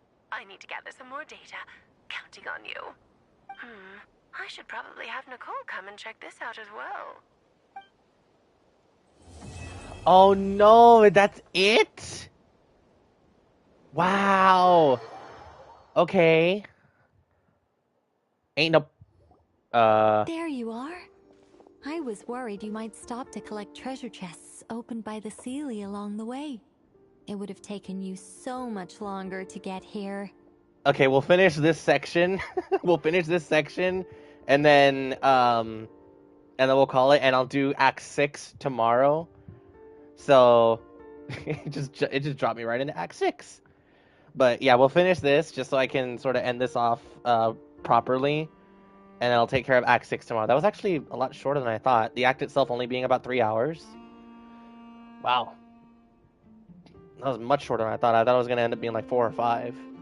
But considering these are lighter chapters... Oh, excuse me. I can only imagine the Act 6 will probably be just as short. But let's see what Nicole has to say. Nicole! Another conversation I cannot hear. Hi, baby. Don't worry. It's okay. It's okay. I am delighted to see that you understand what takes priority, and that your adventurer's instinct has not swayed your resolve. Really, I must applaud you for it. You should know. Paimon's head. Paimon, quit complaining. Okay, I'll try and keep it short. My senses are telling me that this is where we shall find the entrance to the ruins. Oh, cool! Well, what are we waiting for? Let's open it up and see! Patience. This was a sanctuary of great importance to the Hyperboreans. A special process is required to open the gate. Oh! Like the place that housed the Eternal Moon's Marrow? Seems like the ancients were very fond of making tricky gate puzzles. Okay, so what's the plan? Need us to do anything? And just the short version, if you can. Alright then. I was planning to start with some background on the invention of these techniques. Are you sure you don't want to hear it? It's quite informative. I would love for Nicole to freaking yap. I need to hear what she has to say. Remember what you were saying about priorities? Fine. Simply put, we need 3 human representatives to successfully undergo a process of Kuvaki resonance. Think of it as a test from the 3 moon goddesses to see if the entrants are qualified, with the most recognizable qualification being Kuvaki. Lumine and Arlecchino and maybe Llama? Pretty sure Llama would ace that test. Yep. Oh, wait. We need 3 people. I also have no doubt that the Moon Chanter would be qualified. But we would need 2 other people with the same constitution. Therefore, the most feasible method is not so much to follow the rules, but to figure out how the test functions and find a workaround. I've done some research, and it turns out the mechanism is rather crude. We'll simply need humans to stand before it who have sufficient Kuvaki energy within them. Lumine? I'm with you so far. How do we get the Kuvaki in them? Lumine? The easiest way would be transfusion. Take some Kuvaki from Nodkrai's soil, put it into the bloodstream, and get it circulating in the body. Or Lumine, who has the moon marrow? Or am I completely forgetting that she doesn't have it anymore? I completely forgot if she has it or not, to be honest. So we're going to cheat on the test? Precisely. There are other methods, but this is the simplest one. Cheating the system is much easier than trying to hide from it. Sorry? Does the idea of cheating upset you, Miss Llama? No, that's not it. I suddenly had an idea. Oh, what is it? It's about Moon Prayer Night. I figured out a way for Kuthar to join in the festivities. Huh? But as Paimon said, we need to have our priorities straight. Let's get back to the test. I'll follow up with Nefer on the festival arrangements. Oh, okay. Anyway, is this really the best method we have? A Kuvaki transfusion sounds dangerous, no matter how you slice it. If you think that's dangerous, wait till you hear the other methods. I'd be more than happy to go through them if you'd like. There are several. No need, we're good. Let's go with this one. Very well. Kuvaki transfusion it is. Now, I should mention that the risks can be greater or lower depending on individual compatibility. It would be rash to simply infuse the Kuvaki and hope for the best. If the body rejects it, the reaction can be quite severe. The symptoms are similar to another condition that some people living here suffer from, known as congenital Kuvaki sensitivity. So, before we execute our plan, I will perform a simple test of my own to see who is compatible and who is not. Once that is done, we will have to complete the resonance process as rapidly as possible. The participants must remain stationary while the Kuvaki circulates and bonds with them, and they mustn't eat or drink anything. What? No eating or drinking? Nah, of course Paimon freaks out about that fact. That's some hardcore fasting. They'll all be monks by the time they're through. How long will we have to keep that up? 3 days. Oh, that doesn't sound too bad, relatively speaking. Oh, that's so long! And we still need to find 2 more people who are not just compatible, but also willing to volunteer. Actually, wait, no, that is bad. Drinking water, you'd start to get dehydrated after 3 days. Yeah, possibly life-threatening? Fasting? What are they talking about? No, she's pulling a Hunger Games. I volunteer as tribute. No, no. I volunteer as tribute. Really? Don't you want to think this through? Haha, count me in too. 3 days without food? I can handle that. Yo, the king? Miss Nicole has made it clear that this is the easiest way. The way I see it, there's nothing else to discuss. It's time to step up. Yeah, compared to having Columbina disappear completely, fasting for a few days is close to nothing. Yeah, you're right. In that case, Paimon volunteers to be Captain of Logistics. She'll keep the fires lit and grab some spare clothes to keep you comfortable. Good job, Paimon. Then we'll start with you first, Traveler. Please step forward.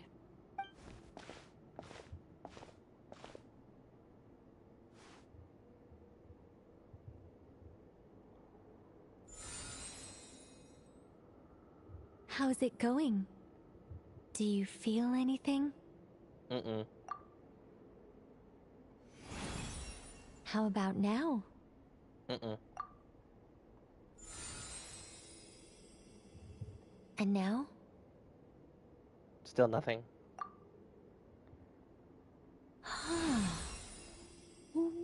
What about now? Are you doing anything? It's like, are you doing anything? Nicole, did you freaking blink? God damn it. You guys, it's not a competition, you know.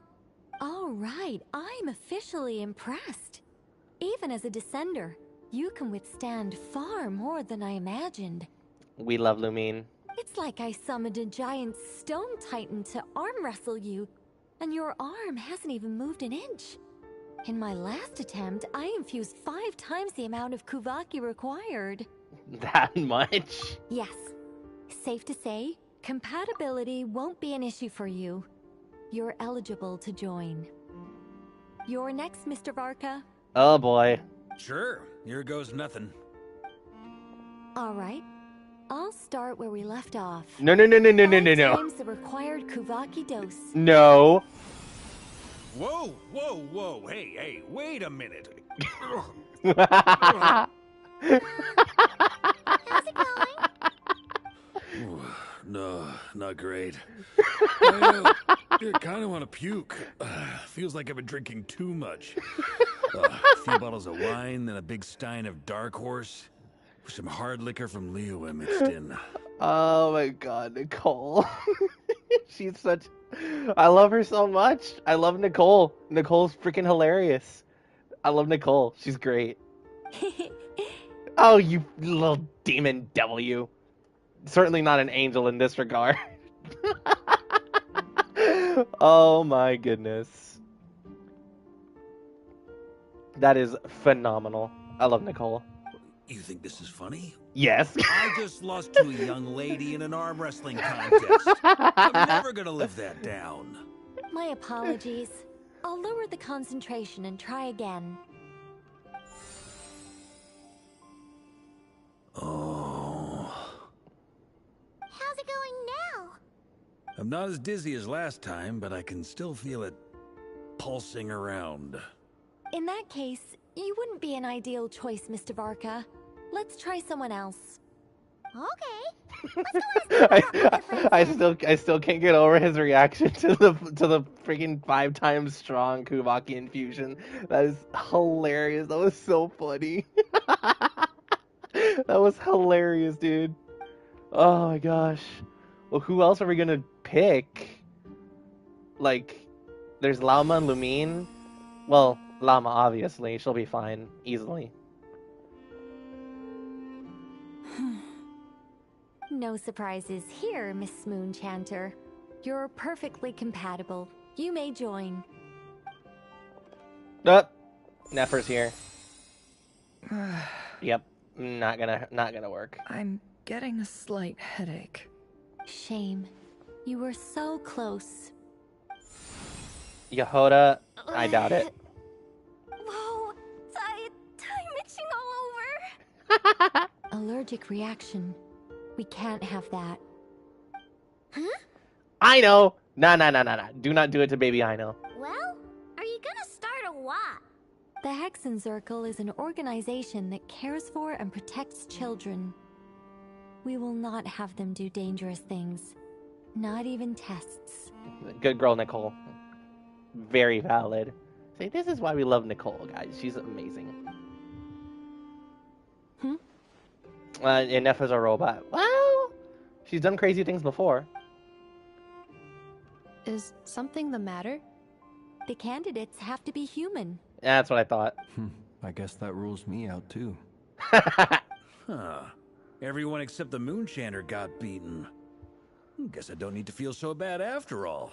I mean, looks like this isn't gonna be as easy as we thought.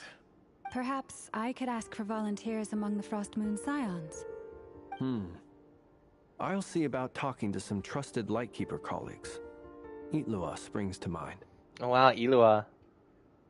He's been mentioned a couple times before too. I'm not sure if he's been teased yet. I haven't been paying too much attention, but honest to God, who's going to be the third one? In fact, I think we had some former Frost Moon Scions join our ranks recently. Can you give me the scientific explanation for how the test works? I can probably make some kind of test bot. Then we can just zip through Nasha Town, going up to people and pressing a button to check their status. Wouldn't that be way easier? And unethical, but pop off, I guess. No. Exactly. Wow. No elaboration for once. How about I contact the Knights of Favonia's garrison in the Wave Chaser plane? Shame that Lohan's already left. And that guy's even tougher than I am. Lies. Cap. Inconceivable, Varka. I do not believe that. Strange. The moon goddess is clearly revered by many people. So why is she on the brink of disappearing?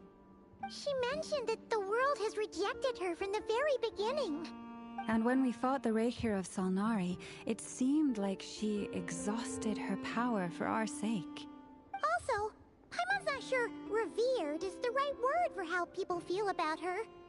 Gratitude, certainly. For my part, anyway. It's basic reciprocity. She helped us, so she deserves our help in return. Yehoda hitting the colon 3 face as usual. Yeah. Even though she looked like she didn't care, she still saved a ton of people, including me. Yep, I remember that cutscene. A review of the relevant data leads me to conclude that Miss Columbina is a good person. You telling me, Nefa? Yep, you bet. They really think so? I'm super surprised that Columbina isn't her actual name, though. I think it really suits her. It's True. light and graceful and, yeah, just a really pretty name. Actually true. I know, right? Unfortunately, that's not our decision to make. Columbina. That was the code name the Fatui gave me. But it also came up in the song I heard when I was born. But is that really all there is to it? What do I truly think of my own name? Is there anyone left who will still call me by that name? She told me to pick whichever name took my fancy. Why did I pick Columbina? Maybe because I felt that she never wanted to become Kutar and be worshipped as a god. Moon Prayer Night is getting closer by the day. We're running out of time. We need to look for other candidates. Yep, Arlecchino. Then allow me to try. Huh? What are you doing here? You contacted your friends via the Adventurers Guild. Sandrone has been keeping an eye out for something like that, so she informed me. Since I have the ability to accommodate a moon marrow, I should prove to be a suitable candidate. Arlecchino. When can we begin? I see. We can begin right away.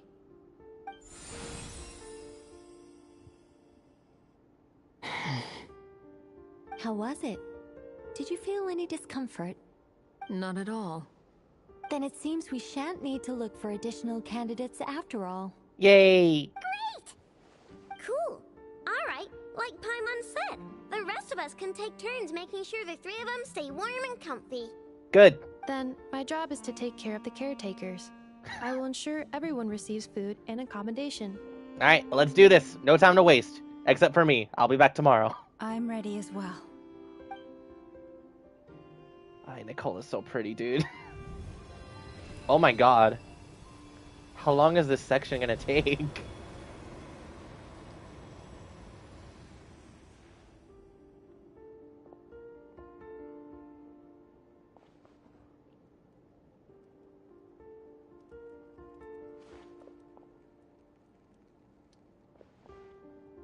Hi, Bina.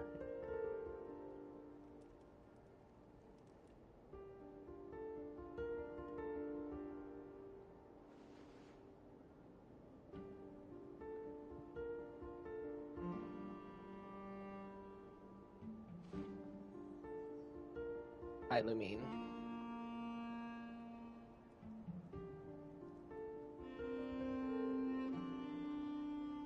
It'd be tough standing there for 3 days straight. Undoubtedly. The work is done. The sacred scroll shut. The stars grow dim, the people silent.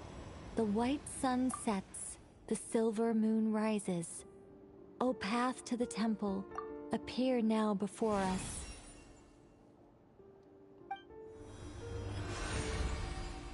Wow! It really opened!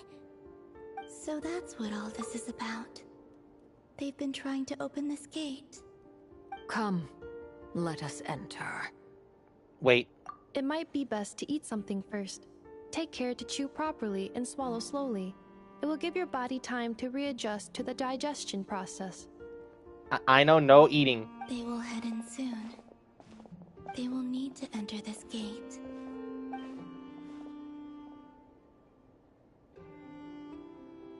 Huh?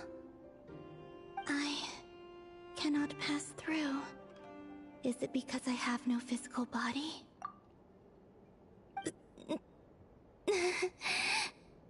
It has been 3 days.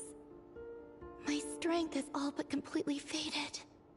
Can I really hold on until Moon Prayer Night? And there it is. Huh.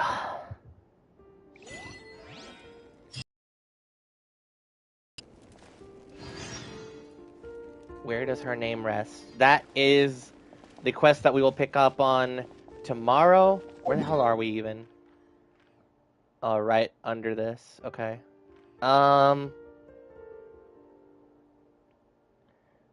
Shoot. How do I get back here? If I were to leave. Oh, do we just jump down?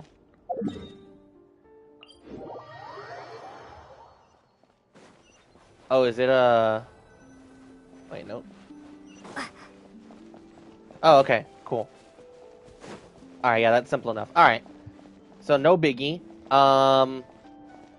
Maybe it'll load a different area because I don't see it down there. But yes, we will pick up with Act 6 tomorrow at the time of this being streamed and archived. For those who are viewing on the archive, if you somehow managed to make it all the way to the end after about 3.5 hours, thank you so much for watching. I hope you all enjoyed. This is phenomenal.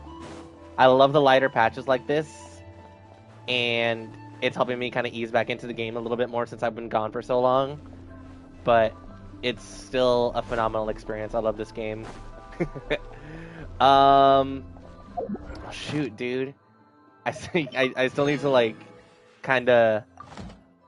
Yeah, we're not done. I still have one more act. And then Act 7 and 8, presumably, will be available in a little under 2 weeks' time. I'm not sure if I'll do them immediately.